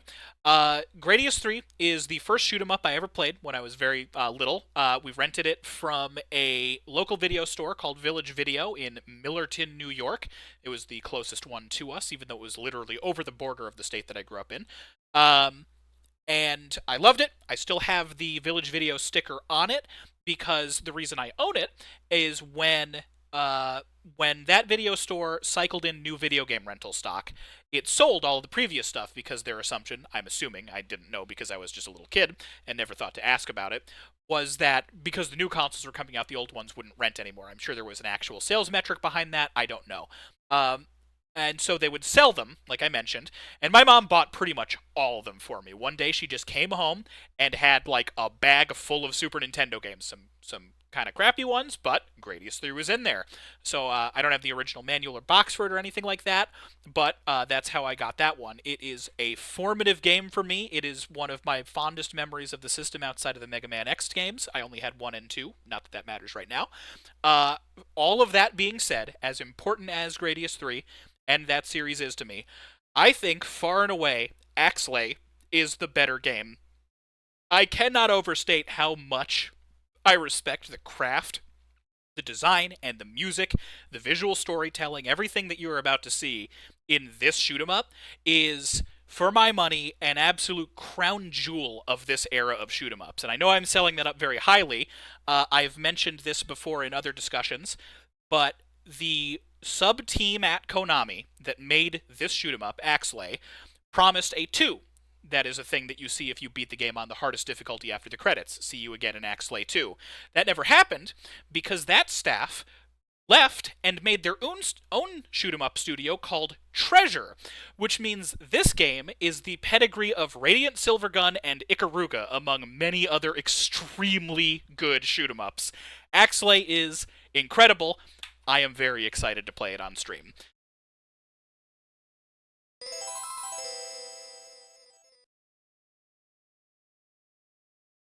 You know what, Magnus? I'll give it to you. That is the singular good Cybertruck I've ever seen. Oh my god. So we had the cool launch ramp sequence for Gradius 3. We had a whole story in this one. And I cannot overstate how much I need you guys to turn up the audio to hear the soundtrack and sound effects in this game.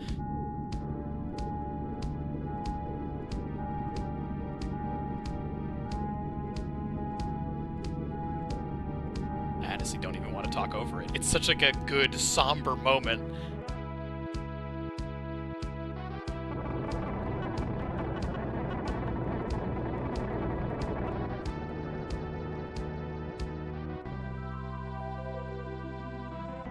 Planets of the Illis solar system are being threatened by a mysterious enemy.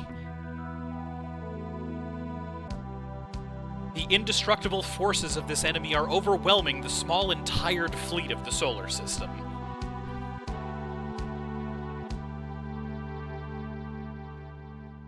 I love just that as a story beat in an early shoot-'em-up. Are you fucking kidding me? It's so cool!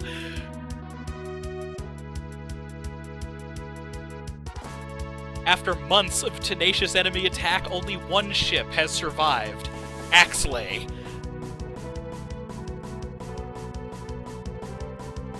Listen to this launch sound.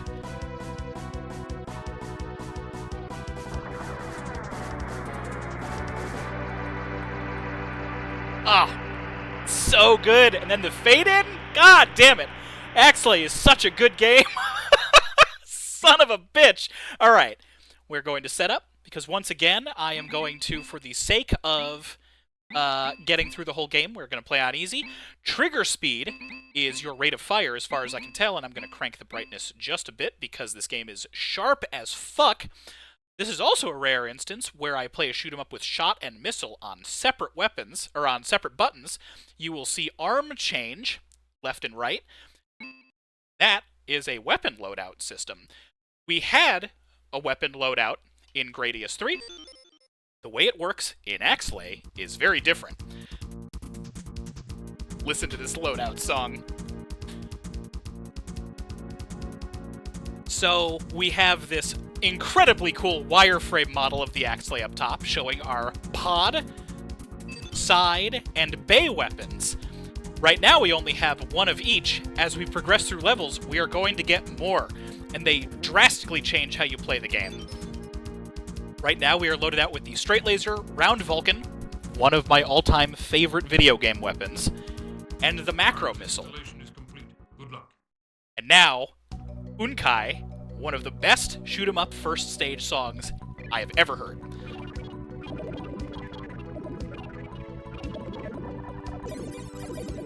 We swap between 3 weapons. All of them function differently. Straight, side, and missile are all very specific in how they work. The way Round Vulcan works is the longer you hold the button down, the farther forward it goes. You can orbit this bastard all the way around you, and it is not weak either.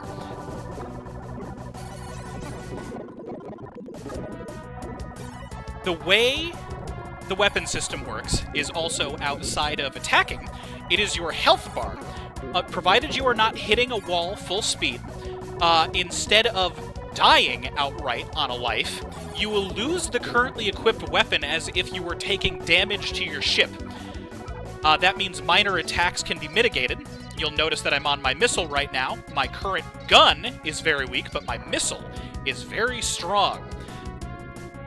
We're going to use that going into this mini-boss.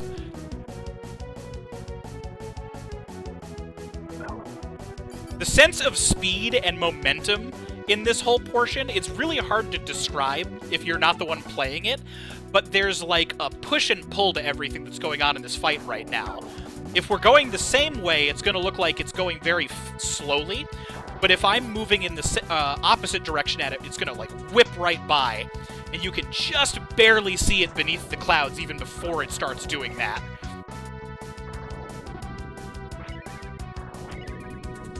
The macro missile is very good for fights like this because that fire is persistent, much like the small spread bombs that we were using in Gradius. The difference being it is forward firing and launches quite a large cluster of them. I'm playing really cautiously right now because I'm very rusty.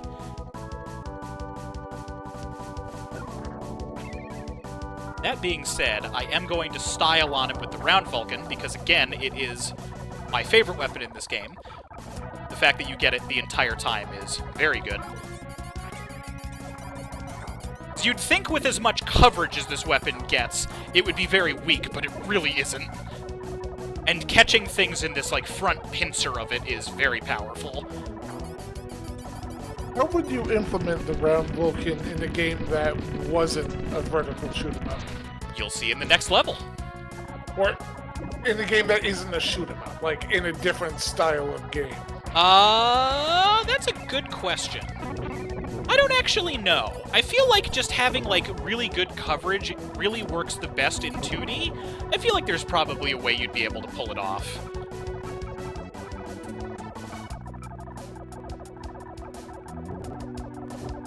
Love that little, like, drum beat before that music transition. Oh, alright, we lost the Round Vulcan. That one snuck up on me. You'll see up top that is out.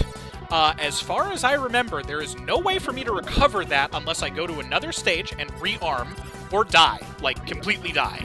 So right now, if I'm playing perfectly, the Round Vulcan is gone until the next level, which is a mechanic I absolutely love. I can't think of another shoot-'em-up that does that. I'm sure there is something. This is the straight laser. I kind of sleep on it because typically I'm using Round Vulcan instead. It is quite good.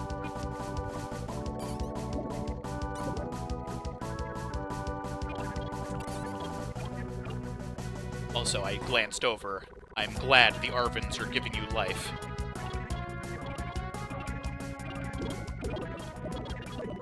Alright, another thing, I'm going to pause so I can explain it because I don't want to cut it off, that I love about Axlay is that every boss in the entire game, it is a much shorter game, it is much more detailed, and the stages are, for my money, longer and more satisfying.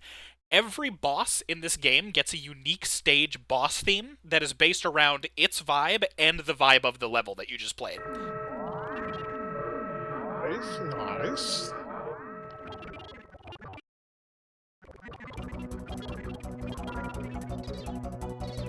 I'm going to be leaning heavily on the macro missiles.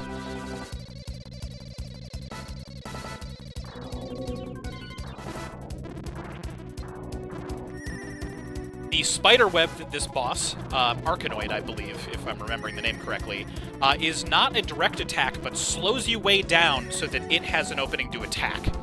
It's a really cool tutorial boss. On higher difficulties, it fires more of those projectiles. I believe its children also do as well, but I think it caps at 4 spawns for the allies. I don't quite remember. There's also not a shield system in place the same way that there would be for destroying the cores in a Gradius game. Extra life. So you get a lot more of a punching back and forth kind of like you're really whittling down a boss's health. All of that said, we're going on to the second stage. You're going to see one of Axelay's coolest gimmicks in just a moment. The next weapon that we unlocked is the explosion bomb. I don't typically use it, but what you can see there is that it works well on the ground. You might be thinking that since this is a vertical shooter, that might not be that exciting. Even though certain vertical shooters do have ground-based weapons, it doesn't really seem like that kind of game because of the rolling pin style. Well, Installation is complete. Good luck. as you'll see, Axelay's strength is in not one but two formats. We are now a side-scroller instead of a vertical shooter. This will alternate like this every level. They are all bangers. This stage is Colony, arguably the best song in the entire game. Everything about this stage's atmosphere is great. What you are seeing in the background are other colonies, much like the one we are about to enter. We have the classic sci-fi entry lights for ships going in. And this stage is where Unkai is clouds, right? It's really good, but it's very atmospheric. This is the first stage we're going to get, like, atmospheric storytelling, because we have entered the space colony, but we're still in an airlock, and you'd think, in maybe a less detailed shoot-'em-up, that this would be the general vibe for the rest of the stage. Internal mechanisms. But no! We are about to enter what is a gigantic, rotating, Gundam-inspired, cylindrical space colony that has one long, detailed background the entire rest of the level. It is fucking awesome. It is so cool. It is so fucking cool. There's a little bit of emulation error going on the side of the screen because of everything coming in. Listen to the song beat.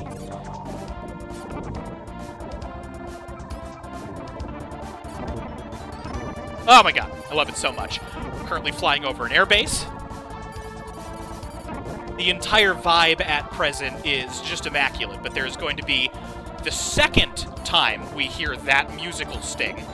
I want you to remember that lead-in and how it swells in that part where I said listen to the beat. The second time you hear it will be, for Super Nintendo terms, I'd argue breathtaking. It's one of the best set pieces in the entire game.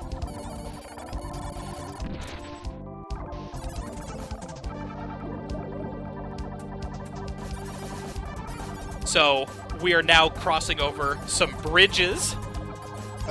Leon says you might need to turn the game music up a bit. Ooh, okay, good to know. Let me do that because it really is worth it here. Config sound. Level I'm going to bump up to 50. It might be a little bit on the louder side. Keep me posted on our audio balance. This planet reveal is the shit.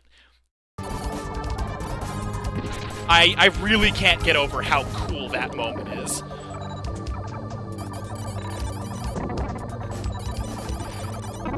Because also imagine that as one of the colony citizens. Going over that bridge? Are you fucking kidding me? Like, terrifying but cool at the same time?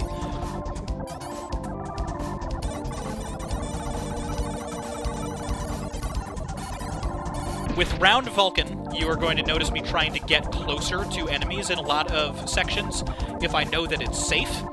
That is because, again, you kind of want to pincer as best you can right in the front kind of cone of where both shots are coming out because that's going to maximize your damage. Also, I was a fool. If I was being honest, I thought the second hit on that musical sting was when the planet got revealed, but either way.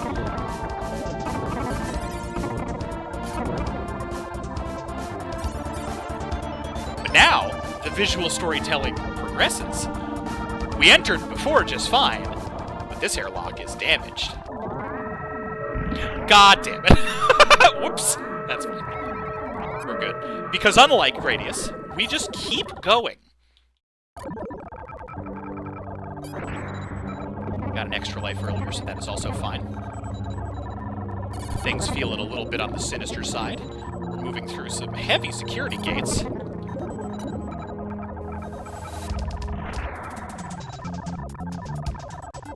Also, this game's soundtrack is just like all about drums, and I gotta say, it's one of my favorite parts. I love percussion. Percussion? Oh yeah. So this is Tobar. Yes, robot spelled backwards. A gigantic xenomorph walker. I need you to consider the scale of this robot. Oh, if you think this song is tribal, wait until we get to the 5th stage. So, part of the reason I don't take Explosion Bomb, not that it is a worthless weapon, is because of Tobar, because the fire of those missiles punches right through the front.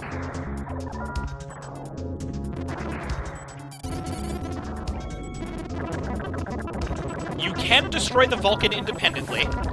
We're not going to worry about it. More round Vulcan at work. By tapping quickly, it will just fire behind me.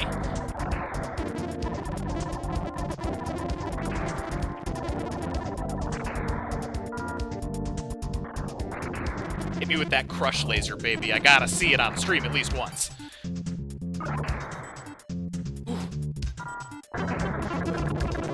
I might actually... No! I was gonna say I might actually sandbag.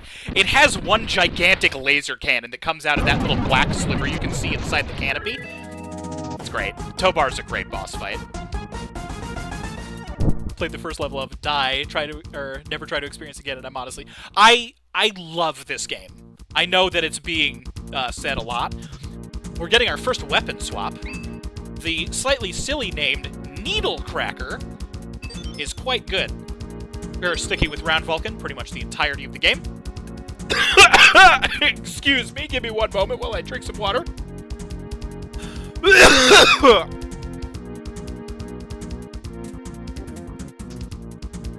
Ooh, it's one of those instances. Whew. One moment.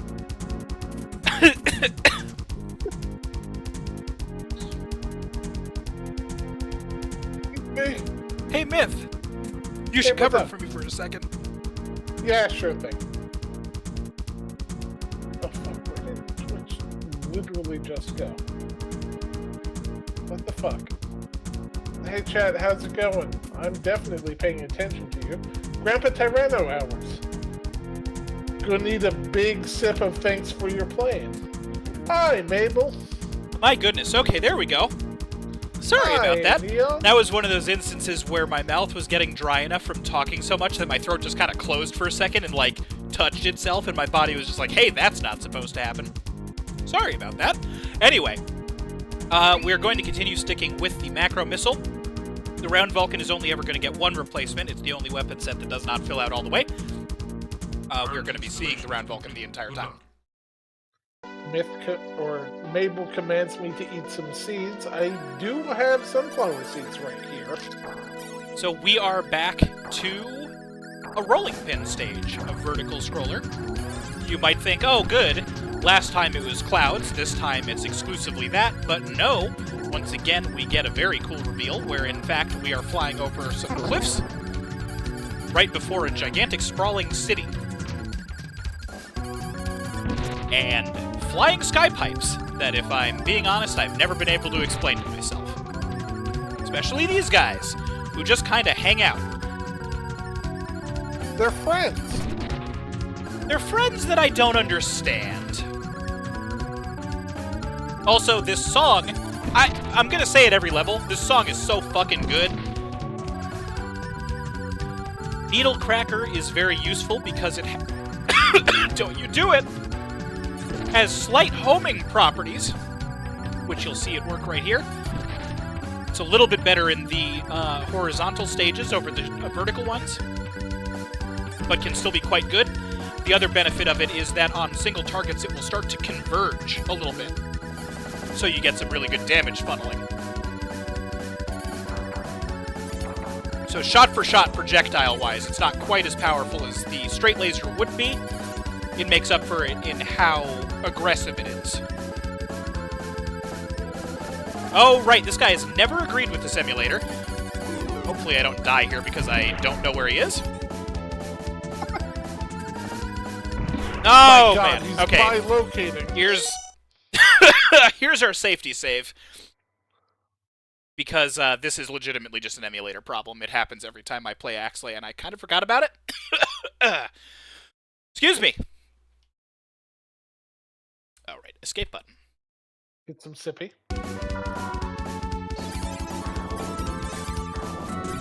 Okay, on that side. Fuck you. There we go. LMAO. Binoculars build does not want you to live. Yeah, that one really sucks. I don't think there's anything else like that in the emulator, and I don't know why that mini-boss is the only thing that does it.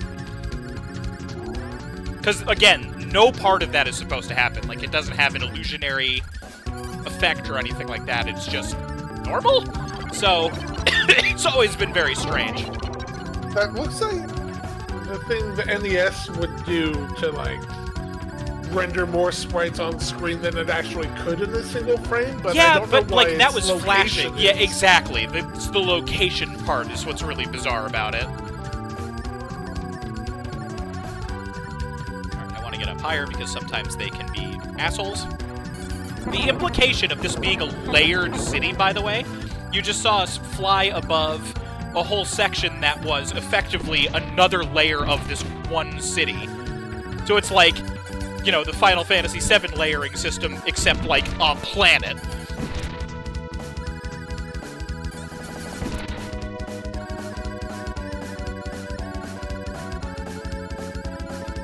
Also, binoculars build is very good. Alright, this boss is big and intimidating. Its name is Regeneratoid. I'm sure we won't find out why. He's very scary. I don't want you guys to be intimidated when you see him. Oh no, I'm A little spooked. bit. Didn't need to take that death, but it's funny for the bit.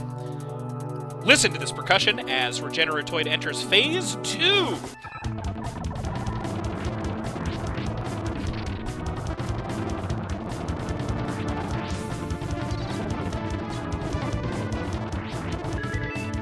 There's an extra life.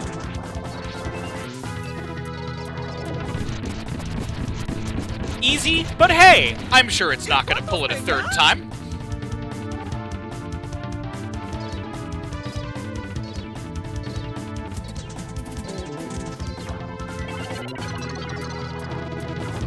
Oof.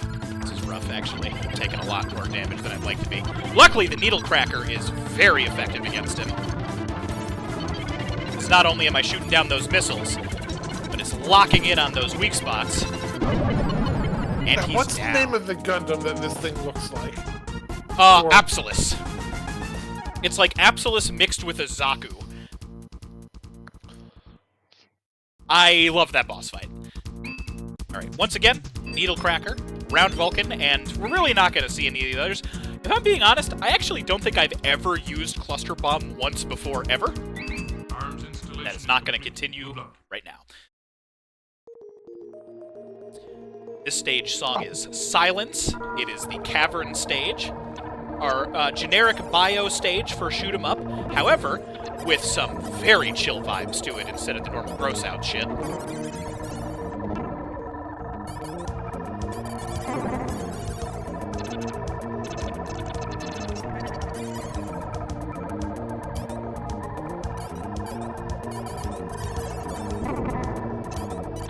I love the echoing cavern sounds when you take out enemies in this stage.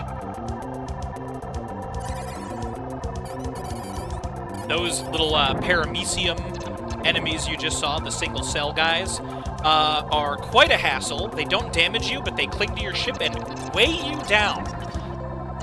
Good, good. Which, if I'm being honest, I'm not a fan of. Luckily, you can scrape them off, which I think is a very cool mechanic.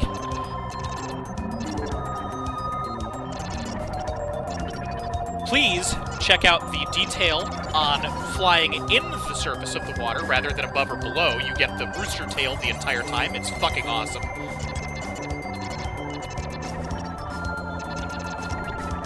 We need to add a Saltines Vulcan to the list. Oh, 100% we do.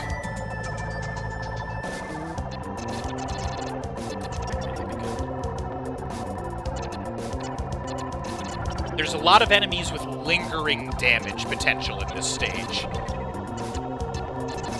So you need to be very careful.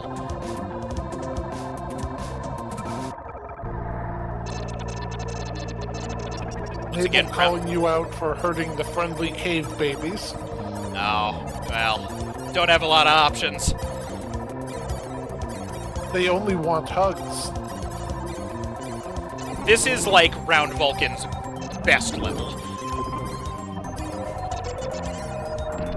And it's gone. Whoops! I promise that was not on purpose, although the timing was very funny. This is an area where you can kind of choose which direction you want to go. Mabel, I might need to take you out back for that pun. I'm gonna need you to tell me what it was. In Gradius, you had lots of options. So in higher difficulties, these little, like ice lumps on the floor and ceiling will retract and expand as resizing stalagmites and stalactites, so that section is much tighter. Which is also another very cool thing about this stage. The enemy presence doesn't just change when the difficulty goes up, the stages get a little bit different as well. In very minor ways. I think that's one of the more noticeable ones physically, but it is still a thing. And I think that's really cool.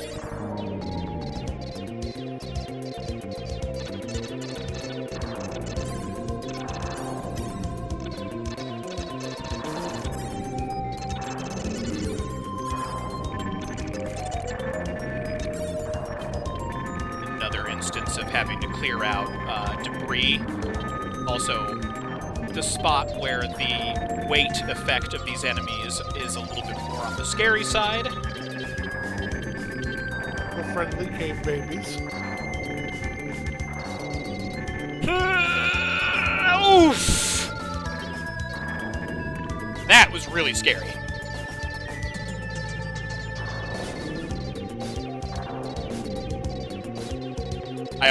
I love the rooster tail.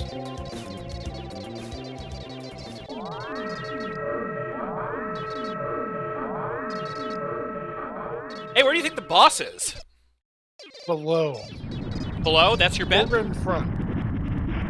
Oh, unfortunate. I knew that was gonna happen. Ah! Fish from the ceiling! So that anglerfish beam is one of my favorite boss-specific abilities. It doesn't damage you, it forces you to change between your active equipment. Which is just, again, mechanically very interesting. It slows you down a lot, too. The dreaded drop fish.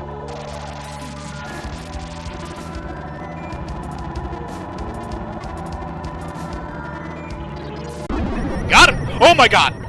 That was scary timing. When it hits a certain health threshold, it starts bullet spamming, which we just narrowly avoided. Needlecracker. Our one and only possible replacement for the Round Vulcan is the Morning Star, a weapon with a very cool name. The way it works is if you hold the button down, these attacks will spiral around you like a Mega Man shield weapon, and when you tap it again, they all launch out in other directions. It is all of the coverage of Round Vulcan at once. Unfortunately, the rate of fire is so low that I will never use it over the Round Vulcan. It is conceptually very cool. I'm sure it does have its uses. Round Vulcan is way too cracked to give up. We're on level 5! This fire stage music is one of my favorite fire stage songs in any shoot-'em-up I've ever played. We're immediately starting out with these worms, which you can in fact fly behind, because that's fucking cool. We are also about to see our first glimpse of another particular enemy that I know I mentioned before. God damn it, I saw that coming right as that was happening. Those fire vents are always what get me on this stage. But it's okay, because we're racking up extra lives like a boss. This song is so good! God damn it, this song is good. This is another Needlecracker friendly mini-boss. Gonna do short work to those shields, while also still homing in on it. It is not shit. Needlecracker actually shines a lot on this level. Now, like I was mentioning, Intruders are a staple of any Konami shoot 'em up. God damn it. Whoops.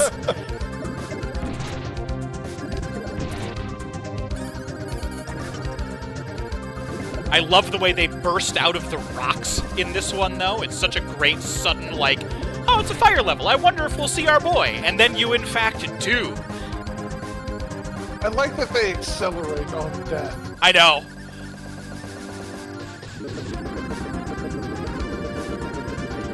Yeah, this stage is excellent.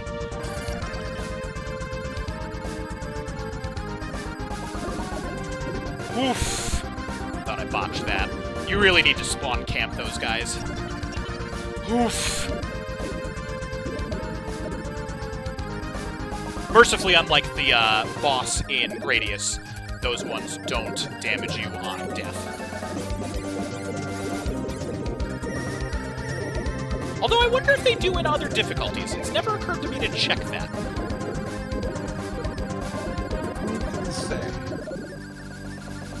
Alright. Arguably my favorite boss fight theme in this game. We are about to fight a boss with a very silly name. As soon as we get past these rocks. As the music cools down. Before hitting that tribal vibe that Neon mentioned earlier. We are about to fight a boss named Whaler. Stupid name, I know.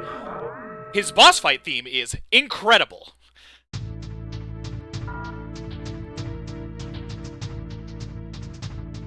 Why?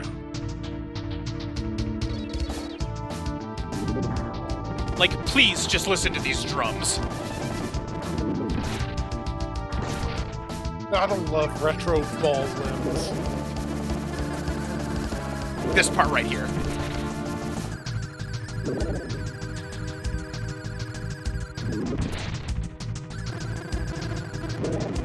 Ah, shit. Konami has dubbed him Spicy Sigma. I am upset that I went down there, but it's okay. We just get some of the best music in the game again. So, the drawback to the life system in this one is that we do have to do the whole stage over, which is fine, because I like this level, and I did an embarrassing job with it.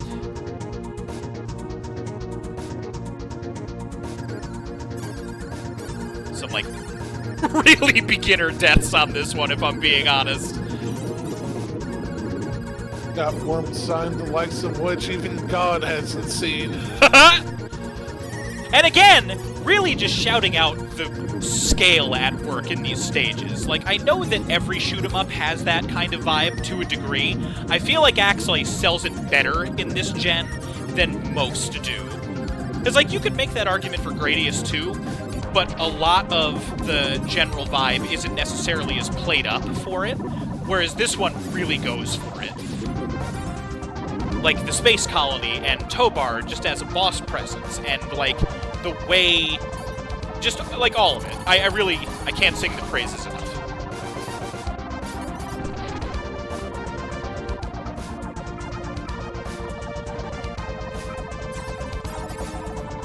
If I'm being honest, I was also being kind of stingy with Round Vulcan earlier because I was afraid I might lose it. It is going to do some hefty work here. More than anything, I'm trying to show off other stuff in the normal loadouts I use because I really can't go through this entire game using just Round Vulcan. It is very good.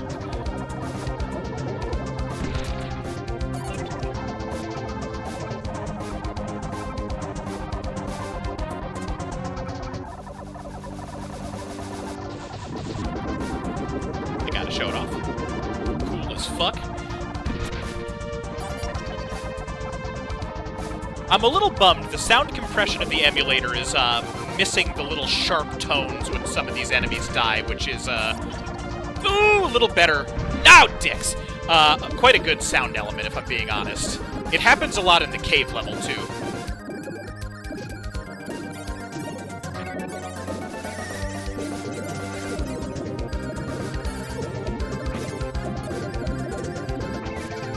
Fire vents are always what make me the most nervous. Got another extra life, so we're doing well. Easy mode, the difficulty of getting other extra lives is quite nice. I also always forget if those fire blasts can hurt you, so I always try to avoid them just in case. Excuse me. Alright, Whaler.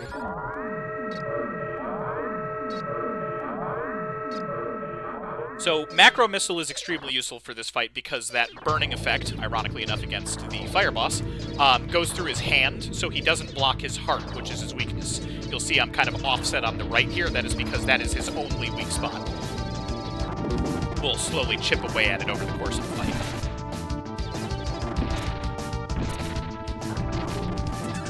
Okay, there goes Macro Missiles.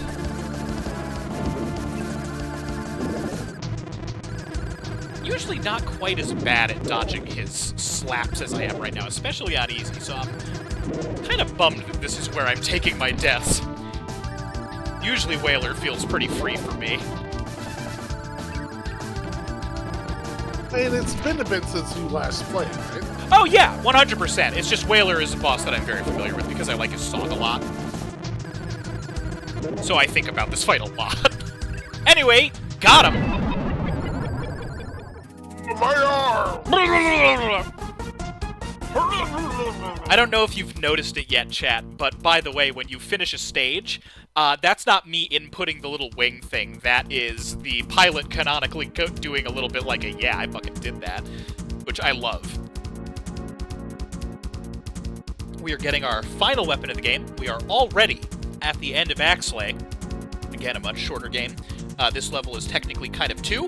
The song you're about to get is very triumphant because we are storming the Armada of Terror, which I believe is the canon name, at least in the English English translation. We have seen the Straight Laser. We have seen the Needle Cracker. Our final weapon is, depending on who you ask, the Wind Laser or the Wind Laser. It kind of weirdly works both ways, so it's really up to interpretation. I've never heard anybody correct anybody else. It is very mechanically cool. I'm kind of bad with it. I can't not show it off because it's so wild.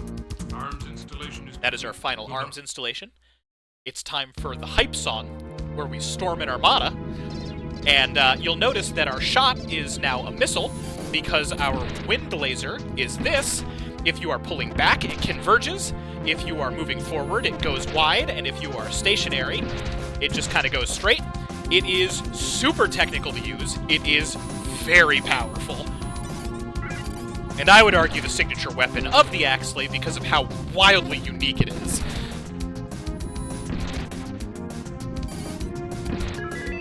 Also, just battleships on battleships on battleships for the intro of this stage. I love this as this, like, okay, you've got all your weapons back, it's time to take the fight to them with this song, and the fact that you're just shooting down a fleet of battleships is so fucking badass.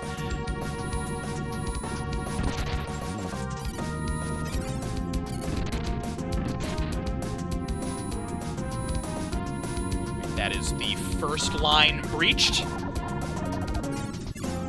Star Fox 64 referenced.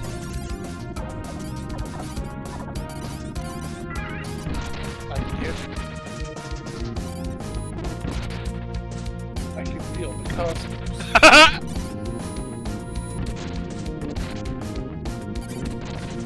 Oh yeah, no, well that's the whole thing. Like, that whole intro sequence is basically the pilot, like, either, depending on how you want to interpret it, mourning his family or swearing to defend them. Because, like, at this point in this game's story, it's implied that this armada has effectively already won. You are the last guy. So this pilot is like, alright, fuck you guys. So we've broken through the second line, which means now it's time to enter the fortress. Look at this extra parallaxing. Now this enemy is a pain in the ass because it's invincible, and the longer you're in the spotlight, the more shots it shoots. The enemies coming up I've always called crickets. I don't know what their official name is. I actually don't know how many enemies in this game even have official names, but if you want to look that up, you're more than welcome to, but I would love the chat assistance and focus at this point. This is sort of a safe zone, especially with round Vulcan shooting down. We are eventually going to shake this guy. Discount Spotlight Ducker cannot stop us for very long. You're gonna sweep those cannons off the face of the ship. And now you'll notice the music is starting to be a slight reprise of Unkai from the first level, which I think is a really cool way to reprise things. Mabel's getting feminine vibes from the Creep Walker. I can see it. So what you don't see right now, because I'm not allowing it to happen, is those being shootable walls that you need to be constantly maintaining in order to have them not fly down and hit you very quickly. Round Vulcan is borderline required here, if you ask me. I'm sure a better pilot than I could deal with it. This whole part is effectively area control. Hello, Tenkai. Hello, Tenkai. Thank you for joining. Oh, that's not great. Oh, well, okay, we got it back. It's fine.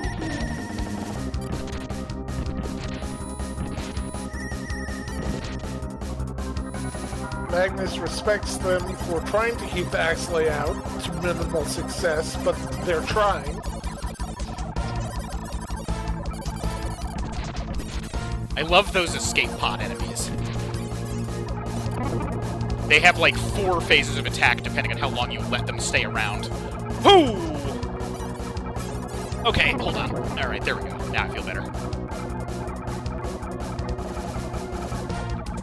So if the fleet of battleships were all effectively a fleet of mini-bosses, and Light Ducker was an invincible mini-boss, this is our first actual mini-boss, and it is going to do some cool environmental-related stuff.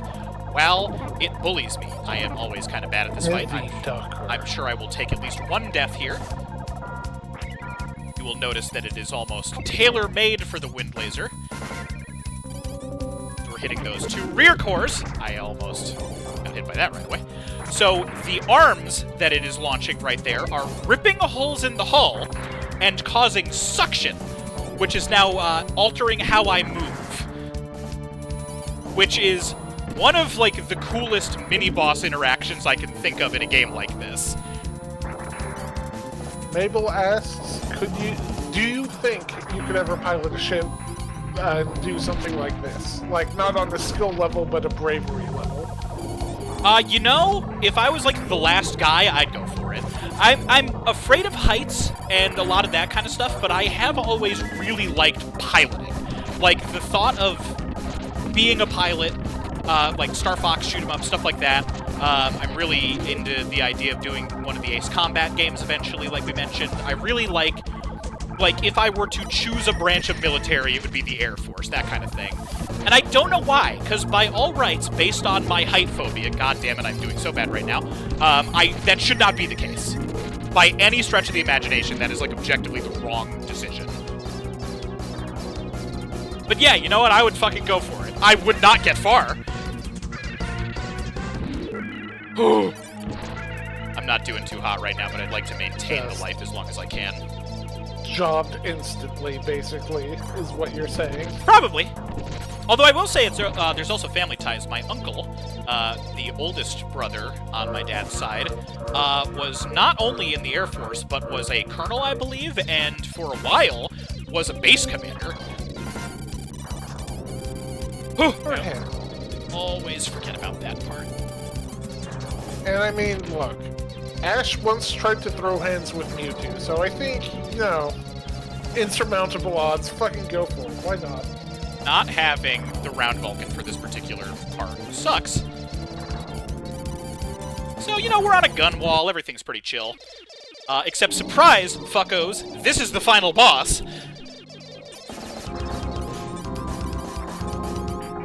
And it's gonna pull some shit. I'm definitely gonna take a death here. Oh yeah, I'm definitely gonna take a death here. Okay, this is fine.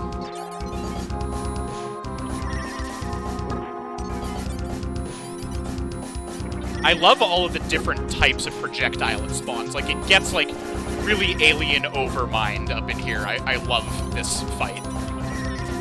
It's gonna do something else very cool in just a moment. Which is why I was saving the Round Vulcan because of its hit detection.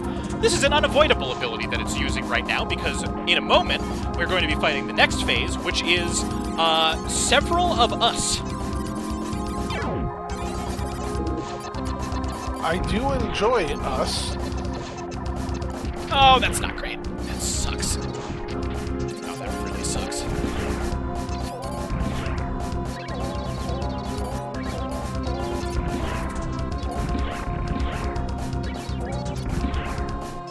It only ever has your emergency weapons, which is the term that I use for the stuff that's left when you only have no weapons left.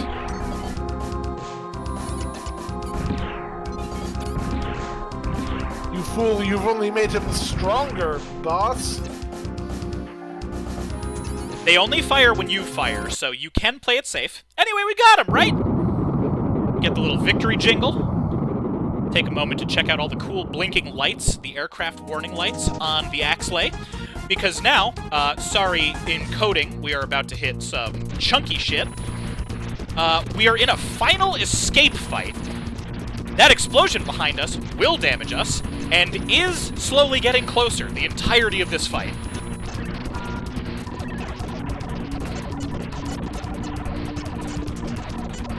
And it's pretty hard to see his projectiles.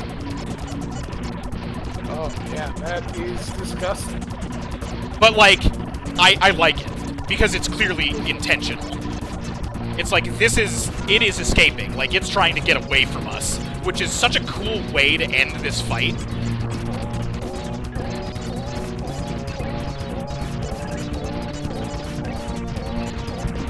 Oh, man!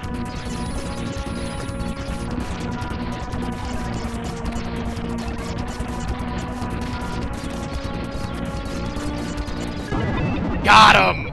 Alright, final cutscene time. Here we fucking go. I love this cutscene. It's so dope.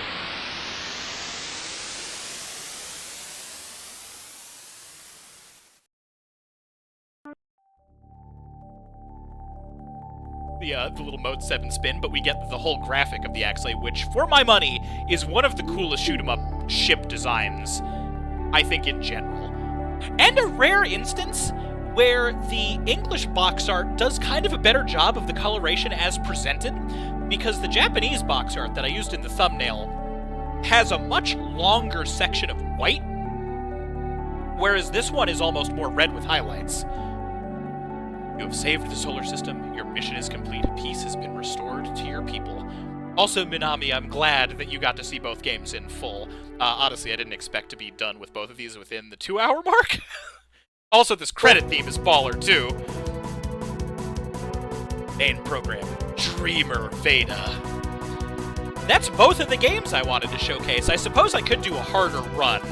I didn't think I was going to get through both of them this quickly, if I'm being honest. I know part of that is because I was doing save states on Gradius, but that's because having to cycle all the way back on a game over would have been a lot more painful. The pipes above the cities were baddie pipes. You are right. Another shout out to the drums in this game's soundtrack, because holy shit. Like, honestly, I think the only drums I can think of that go harder in a Super Nintendo game are from the Donkey Kong Country games. There's not a lot of games that, like, really leverage percussion at this generation of consoles, and I really respect it when it's done right. Oh, I want to be a second help, man. I want to be an opening ending. City structures to go with city levels. That is kind of the vibe I've always gotten from them, too. So I will post it in the Discord. But the official soundtrack release for this, because there was one, also has 2 bonus songs after this portion of the credits, and then, like, the game over theme and everything else. Actually, I don't think there is a game over theme. After all the other stuff. It is the first and second stages again, but, like, uncompressed. So it's like their original samples and, like, punched up a little bit. And I'd say that they lose out on some of the punchy bass that the Super Nintendo gets, but they make up for it in a lot of other ways. I will definitely post them because, like, they are super good. They actually do the intro, too, so there's the 3 songs, because it also includes the launch sound that I was pointing out, and it sounds like you're getting hit by a freight train. It's fucking awesome. And now, in Konami Shoot 'em Up fashion, we're on the next difficulty level. And honestly, I love this game enough where we're just gonna fucking go again, baby! I'll do it again. We're on normal difficulty. Let's see how far we can get in 40 minutes.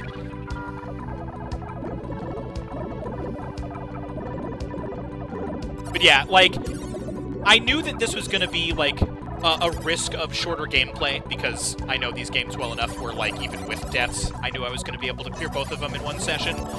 But I am sincerely glad that everybody was, like, interested in them and, like, has the same kind of interest in the music and level design and everything that I do, because I've been talking about it nonstop, but I really can't say enough how much I love these two games.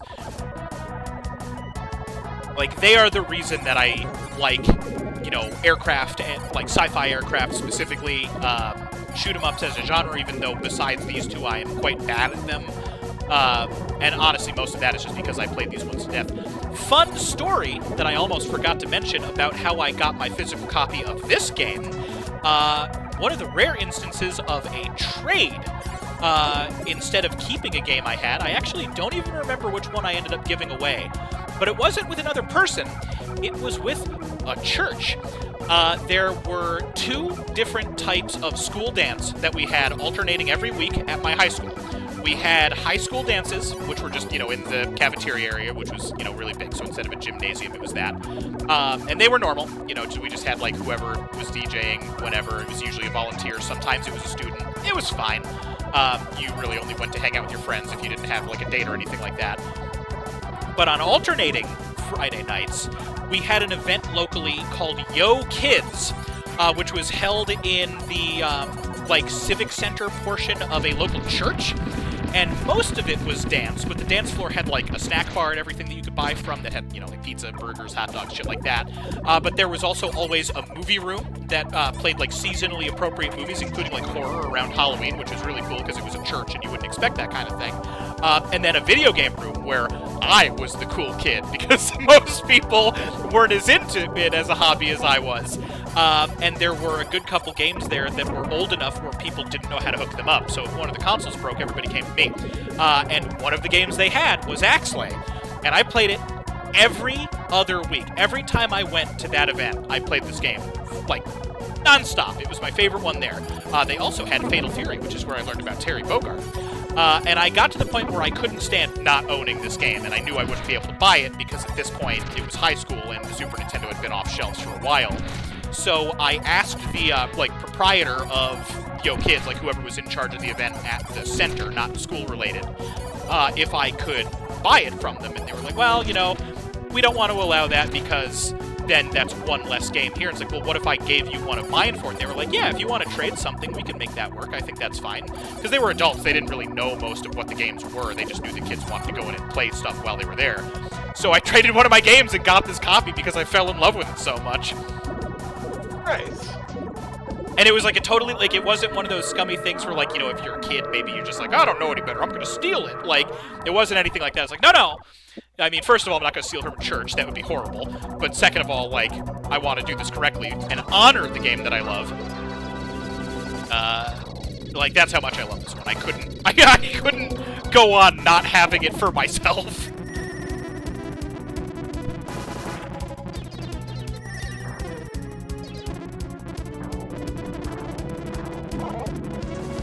I wish I could remember, Maple. I don't remember what game I traded. I think it might have been like a puzzle game or something. It definitely wasn't like a genre trade, but I know it was one that I didn't play quite as much. But it, like, also wasn't like I gave them, like, one of my shittiest games, because I had a couple stinkers, like, especially from that video store buyout. Like, I've got a Mahjong Solitaire game. I've got a really undercooked Monopoly game. You know, there's some crappy ones in there. But I also, you know, I didn't give them, like, Donkey Kong Country or anything like that either. Installation is complete. Oh, so you just defrauded a church. I see. No. I was upfront with it. Like, I asked them, is this okay? Like, they were cool with it. It was a known thing no matter what. It's not like the church didn't care what genres they were carrying. Like, most of the time the kids in there were only playing, like, 1 or 2 other games anyway. And, like, I wasn't moving any. Like, nobody else played this game. Nobody was interested in it. It was all, like, you know, Mario Kart or Mario in general. I think they might have had a Donkey Kong game. They had Stunt Race FX, which I always thought was really charming. It's like one of the only other 3D games besides Star Fox. All kinds of other stuff. So it's not like I took their only good game away from them.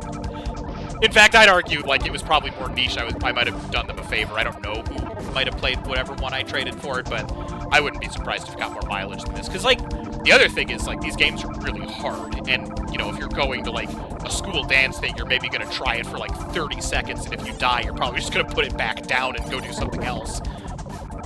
I don't know. I think you might need to do, like, 15 Hail Marys just to be safe.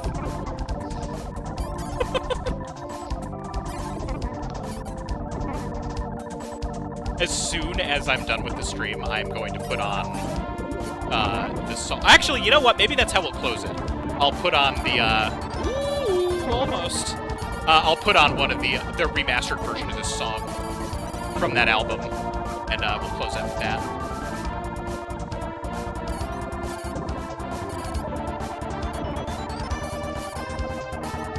Oh no, Mabel.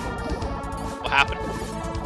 One time I let someone borrow my Mario Kart DS in exchange for their Diddy Kong Racing DS, and they pulled the "it got stolen from me" lie, and I have never been more betrayed. Oh my god. That sucks. Incoming Cool Ass Planet reveal in full motion because we're not pausing this time. For anybody who missed it last time. Because, God, I love this level detail so much.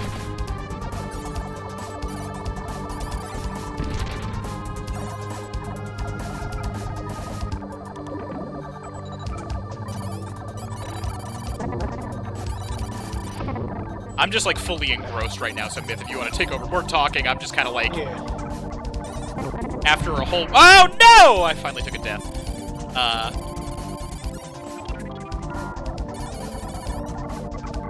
Mabel yelling. I saw them playing it later, and they claimed your copy was so fun, I bought my own copy. Wow! You were both dirt poor, you did not. That sucks. That is so much... Like, that's almost worse than the first lie. And, you know, it would be like, cool. So, give me that one. You replaced the thing that you lost. Here's your Diddy Kong Racing back, an objectively inferior game. Go on. Yeah, that sucks.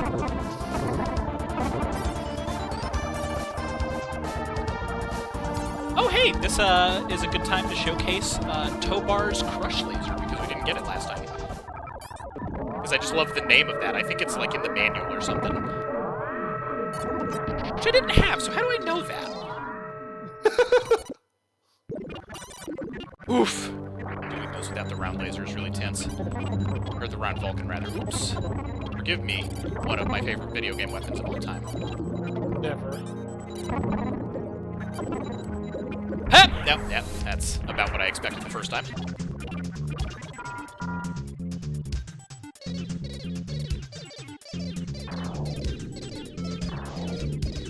If you should read that last Mabel thing out loud because it looks quite silly. Despite the heartbreak involved. Right? I tried and they refused, so I got back at them by never speaking about it again and doing nothing in retaliation. Got him. Got him! Oh, I know that pain. I totally get that vibe. I love how crunchy his movements are. Like, you could argue that it's because of system limitations, but I like to think that it's just because he is just, like, this giant mechanical goon. Mabel, you have my permission to enact Corvid vengeance upon them. It's fine. Crush laser. I have to show it to the kind people. Because it makes a great sound effect, too. You know what? I'm gonna sandbag. You shoot that fucking laser at me, bud.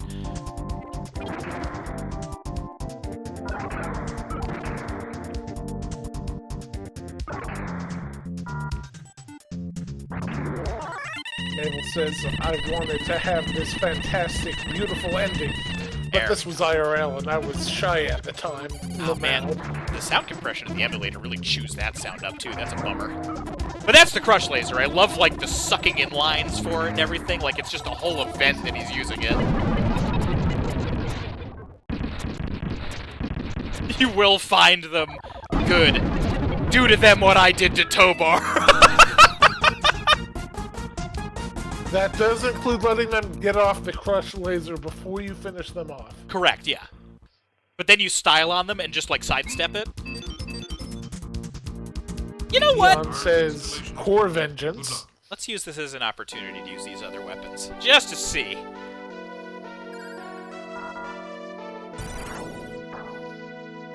Ooh, they're chonky.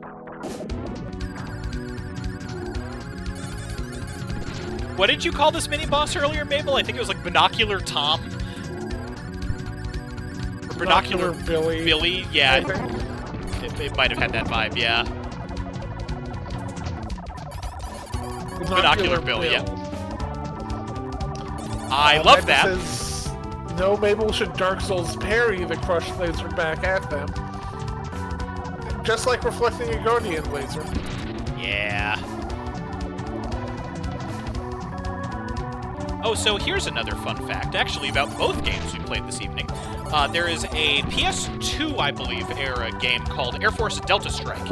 And I think it's kind of, sort of like an Ace Combat game, just like vaguely stylistically.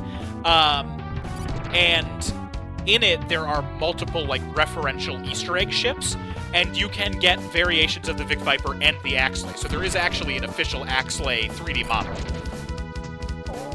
which I think is neat. Also, we are about to start the ad break. I'll pause. Uh-oh! That's not a good pause spot at all. Oh, shit! Danger surrounds us. That's horrendous! Oh, man. I only pulled off the Guardian Laser a few times. It felt like a god when you did that shit. It really is very satisfying. Like, the quick time dodging and the parrying and everything in the Wilds games are really solid. Nombre, absolutely. Also, hello, Nombre. I haven't said hello to you yet. I don't know if you've been lurking or been here for a while, but thank you so much for joining. Actually, while we are in this ad break, I will once again play some background music so we're not just sitting here in utter silence.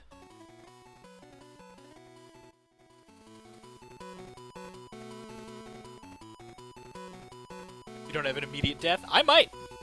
It's very possible. You gonna die? I might. I know how I'm going to try to mitigate. Well, okay, actually, more than likely, I'm just going to lose my currently equipped weapon, which is the Explosion Bomb, which is a bummer because I want to try it against Binocular Bill. Nope. Drop my controller. Everything's a disaster. First I'm gonna die, and now this? Oh. And I spooked Oh. Maverick. That's the worst crime. I know, I'm sorry. There was annoyance. Next, at 11! Very good. This just in. Local hero pilot between a rock and a hard place.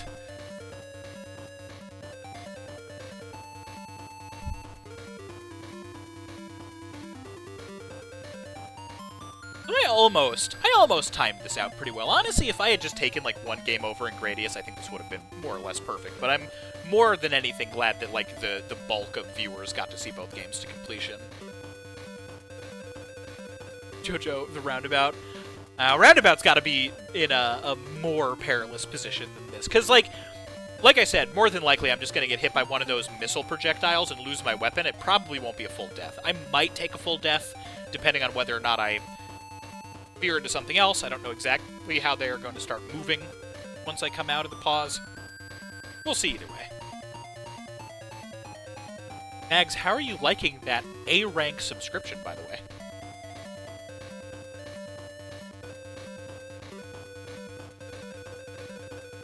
Very shiny. I haven't seen them back to back, but if you take a peek at mine, I think it'll show up. I've got the full tier, which is SA. And B is the default. So all of my vibes are based around armors, and then ranks rather. And then if you continue to do subscriptions and it stacks, I see like a loading icon. Has that been on stream the entire time? God, I hope it hasn't. Which? On... Oh, I guess I just need to refresh Twitch chat. Bizarre. There we go. I don't know what was up with that. Also, we're back. Yes.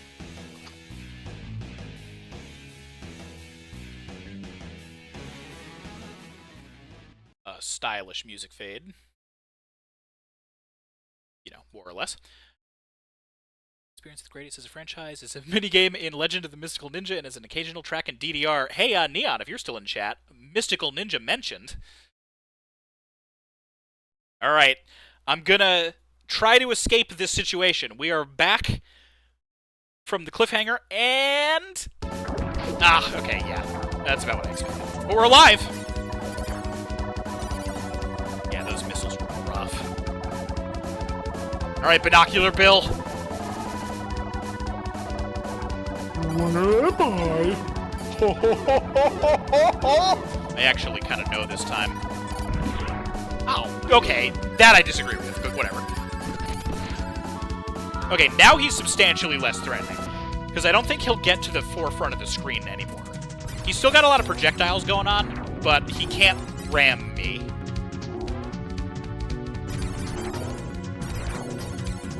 We've de-knocked the B-knocks.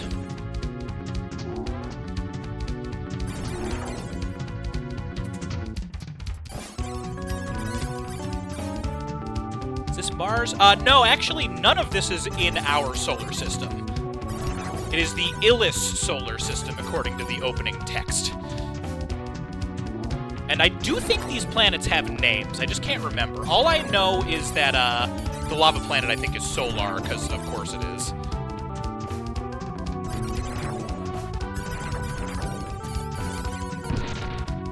Alright, an explosion bomb's not the worst, I suppose. Chronicles of Ridiculous. Although I am curious to see how it works against Regeneratoids, since I'll actually be able to, like, see. As opposed to Binocular Bill over there that's just like...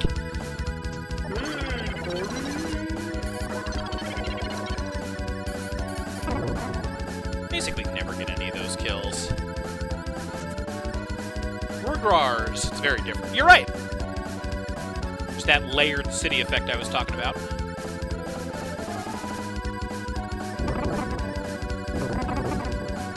Oh god, right, I forgot that they, like, veer towards you. That was very risky for no reason.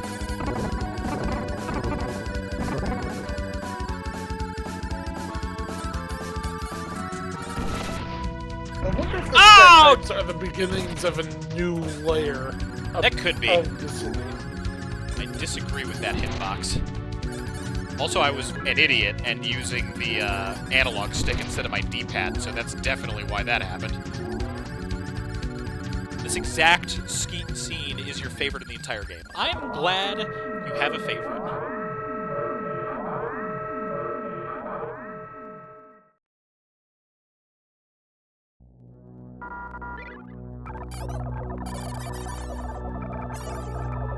If I was on the ball about that, I would have gotten all of that all at once.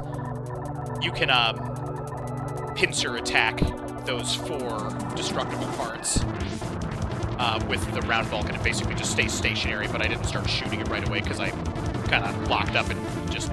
I'm rusty.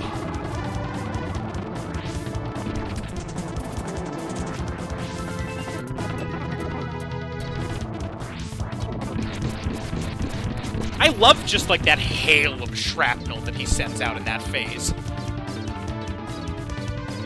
It's good. Which hat? Which hat? That hat. Oh, I get it.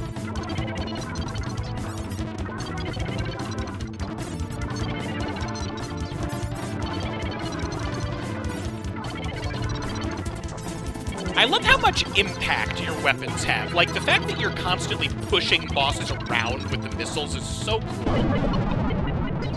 Yeah, explosion bomb's not that bad. It absolutely does. It looks like it has Samus vibes, it has Gundam vibes, it has Absolus vibes. Like, there's a lot of influence going on that thing's design. Let's do it! Arms installation is Let's just try out the weapons. That's what the rest of this showcase is going to be. We're going to use Morningstar, too, much to my upsetment. Alright, what do you do? Okay. Alright. Oh my god! You just, like, dump them out. Holy shit! Well, now it's gone. Making it rain!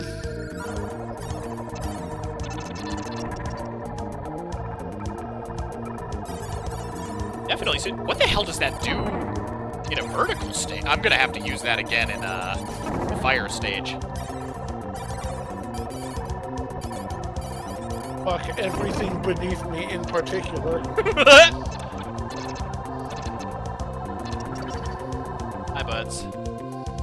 You can come with me for a little bit.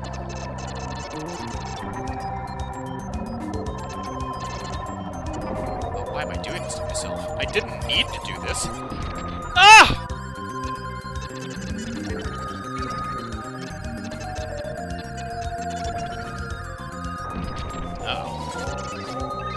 Oh, for the round laser, Mabel, it's the longer you hold down the button, Ah! determines the angle of the shots. Yeah.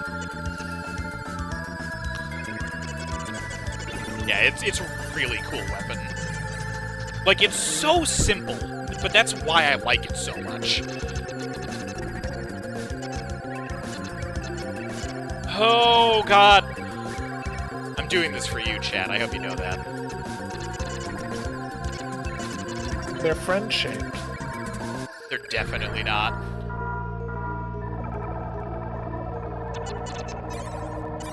Oh, that's so bad. Yep, there we go. That's game over. All because of them. Okay. As much as I do like... No, I want to use it on the boss really bad. Okay. Arms installation is complete. Good We'll luck. try it. I'm glad you're grateful and entertained. That said, I'm not doing it again. Arvid did all he could. It was up to you to do the rest. That's fair. I mean, I'm not going to discount how much effort he put in. Because it was a lot.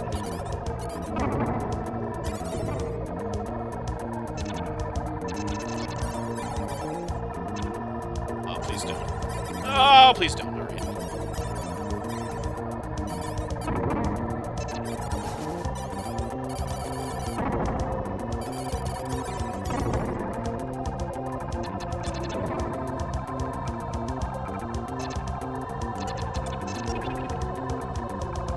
No, thank you.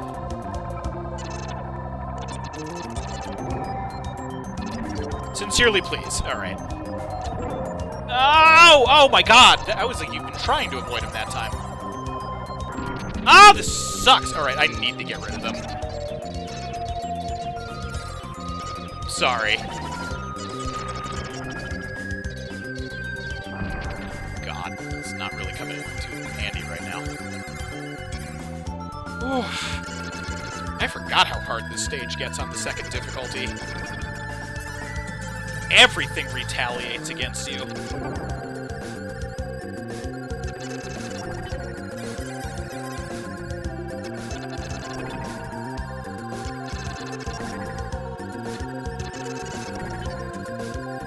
can tell I'm like really locked in on focus this time. You got this. Probably. Oh, well, that's all emergency weapons.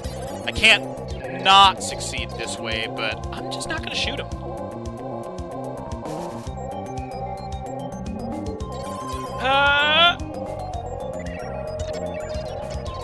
Oh, this sucks. Alright.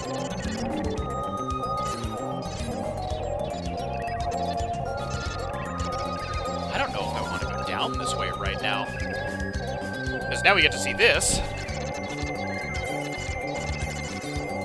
But, like, with this weapon, I'm in bad shape in this tunnel. What if a quick round of Rampage on Switch? I apologize if this is a ridiculous request or difficult to set up LMAO. Oh yeah, I would have to reset the capture device and everything post new computer. It is not on NSO. I am horribly mistaken. You need to get an emulator. Tell you what, if you can find me a zip of a Super Nintendo Rampage, like, right now, Yeah. I will do it for a little bit. Yeah, give me 1 second. So I didn't showcase it last time, but Needlecracker fucks these things clean up.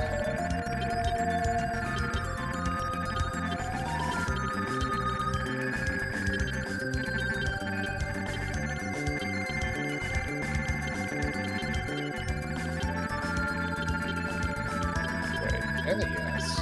Wow. Ow, man! Disagree. Oh, this is so rough.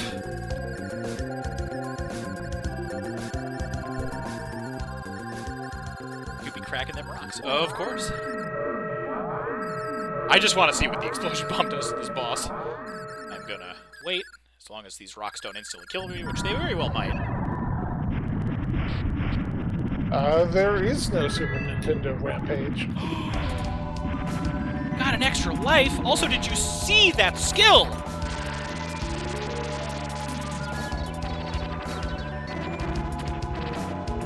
Okay, hold on.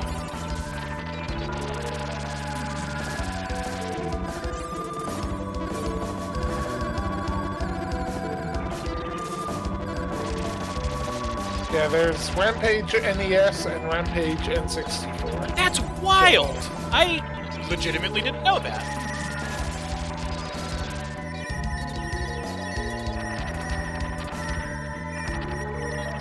I wish it had more downward flash fire. Like, it's I'll cool. play you the Gundam fighting game. Yeah, actually, okay, that sounds fun. Showcase some Mercurius really quick. Yeah! No, I could have sworn I saw, like, some sprited up stuff, but I guess I am thinking of the N64 one. Alright. Morning start time. And we get to see what Cluster Bomb does Arms installation is in the other version. Honestly, Mags, I probably would have gotten that done faster with a different weapon, but I am glad we experimented. Oh no, it still goes behind you. Oh, that sucks. That's so much worse.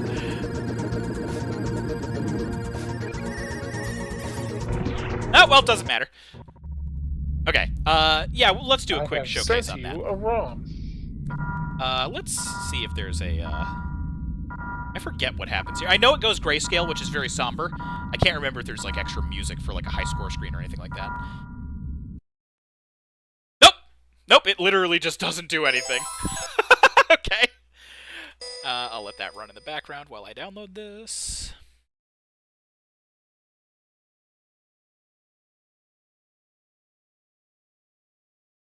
For a second, I thought that was going to, like, take a really long time. I was like, wait a minute. Well, why? But it did not. We're fine.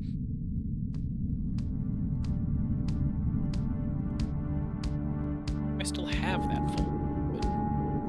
Yes, I do. Oh, we need to add Phalanx to the list of Shoot 'em Up Showcase. I mean, that'd be fun, but I don't think it's going to be quite as exciting as the cover story makes it seem.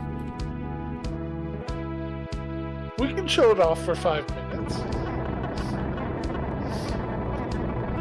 Correct here. Okay. If I can ROM hack it to replace this ship with a Banjo Man. Oh my god. Okay. We're doing one bonus showcase. Get ready. Because this shit's rad. There was a Power Rangers fighting game on the Super Nintendo that used the same engine as this game. We are going to have to talk over... Or actually, I'm going to have to skip it because this does actually get flagged every time. Nobody listen, nobody listen, nobody listen, nobody listen. Oh, trial mode, oh my god! Okay, we're good. So this is a Gundam Wing fighting game. It's brutally difficult. However, we are going to use a pilot that was not in this mech at any point. Can't hear anything? Uh-oh. Oh, I see. It's got a decent little set of characters, but I'm going to go Mercurius, not Heavy Arms. Heavy Arms is very cool. However, Mercurius is a Raijin in this game and fucks people up.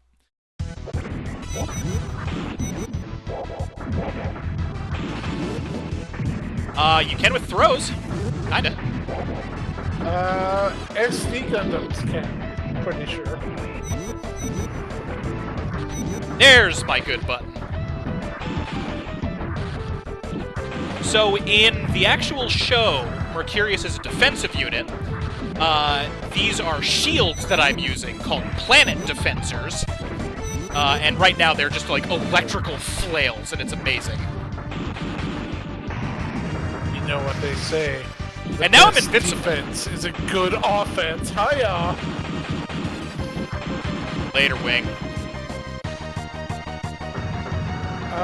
No, Mabel, we are on a very, very truncated bottle ship. Kind of. The colonies in Wing are like big donuts. Oh, right, they're donuts. All I need to do is get to Heavy Arms stage. I don't care if I get very far in this, because it's very difficult. Those jets are massive. No, Wing units are just really small.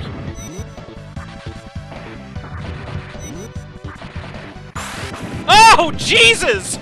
Okay, that's not great.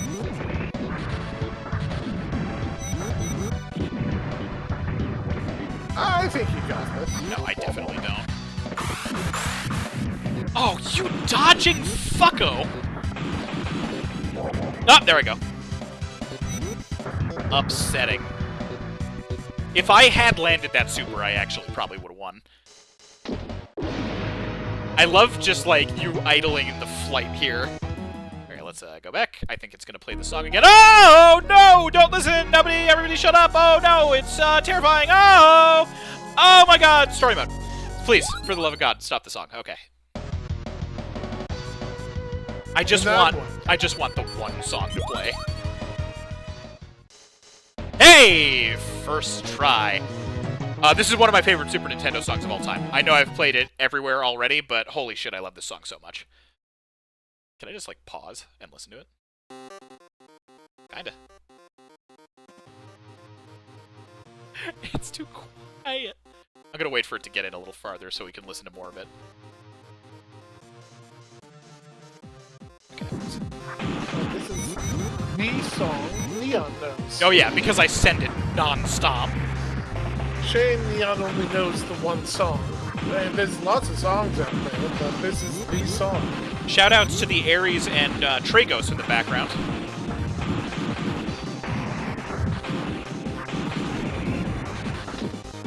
Oh!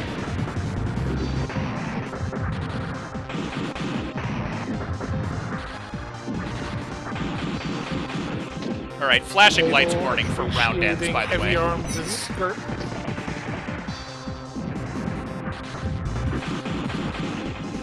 I love that they even got the correct machine gun sound effect for Heavy Arms in this game. It's fucking awesome in the Super Nintendo sound bites.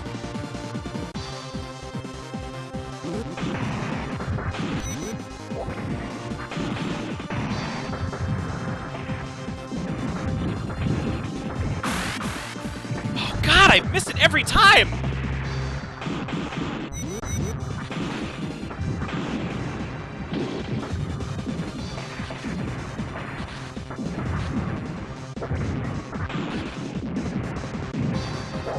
This is a very difficult shooter. It's hard to dodge anything.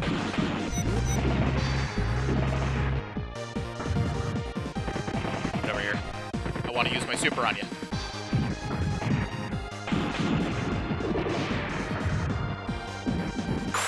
Got him! You, like, open up all the planet defenders and just, like, unleash a giant lightning storm. It's amazing. It does not do that in the show. It's just a fighting game move. So fucking cool. Also, she never pilots it.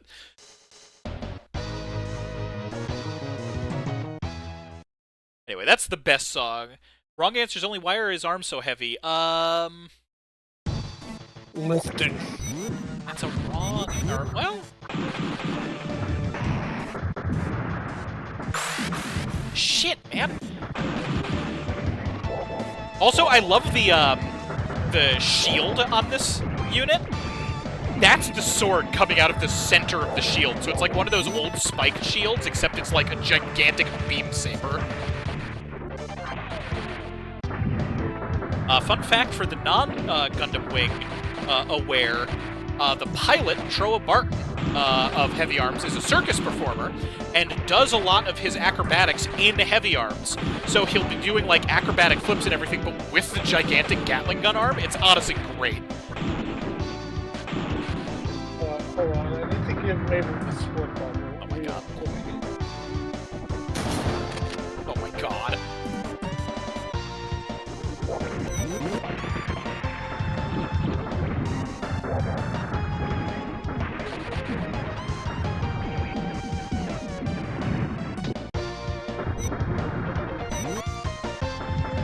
Magnus, I do remember Atlas having machine guns built into his pectoral muscles. That does check out with my knowledge of Greek mythology.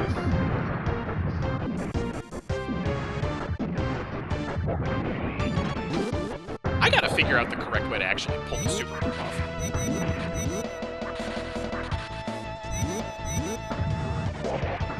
Also, another background cameo.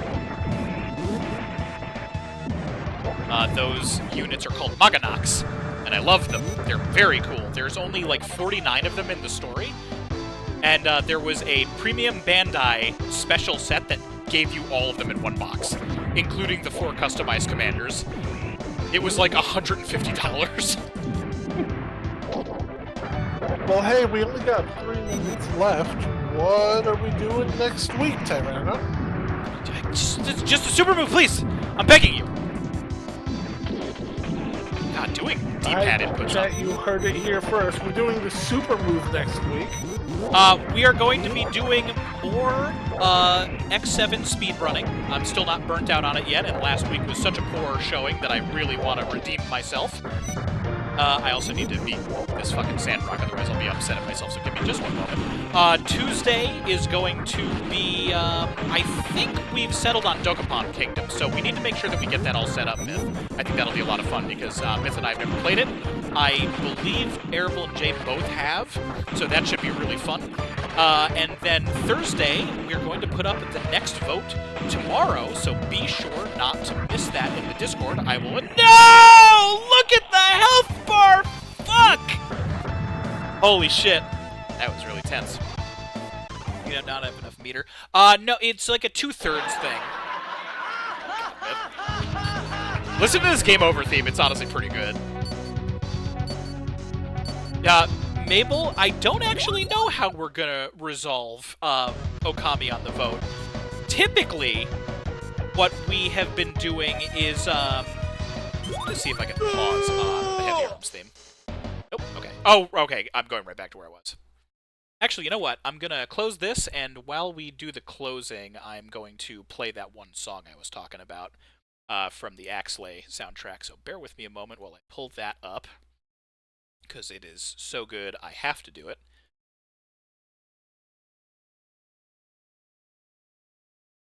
Let's see.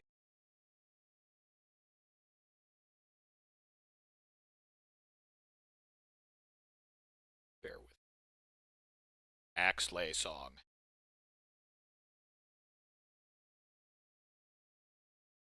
Axley.song. Extended soundtrack, Colony, high quality version? No. Full Axley, Cosmic Dance, remastered mix. I think this might be it? No, definitely not. Shit, maybe I just can't find it. That's so bizarre.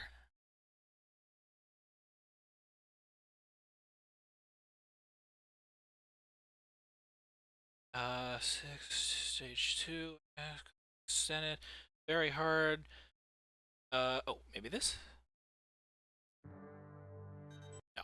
Oh my god, this is gonna drive me nuts.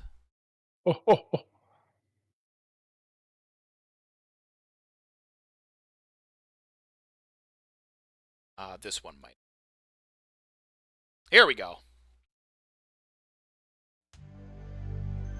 Listen to this, like, wind up for it. It's so good. like that heavy synth vibe. So cool. And again, this is from an official soundtrack. It's really dope. Okay, so yeah, Monday is going to be another X7 speedrun. Tuesday is going to be Dokapon Kingdom, and Thursday is going to be voted upon by you, the people. I will put the vote out on Friday, this time for real, because last week I was still in recovery mode on the PC, and I didn't have Illustrator all the way set up yet.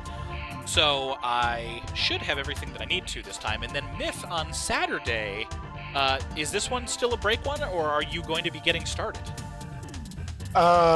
This Saturday, the one in 2 days from now, is still a break. Okay. Next Saturday, I will be back. Okay. So yeah, it's just going to be the 3 streams this week. Or next week rather. So, or no.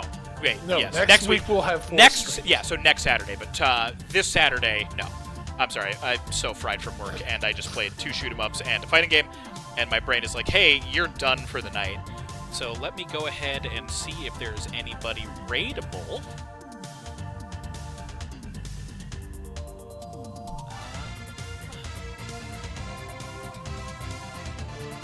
Yes, there is.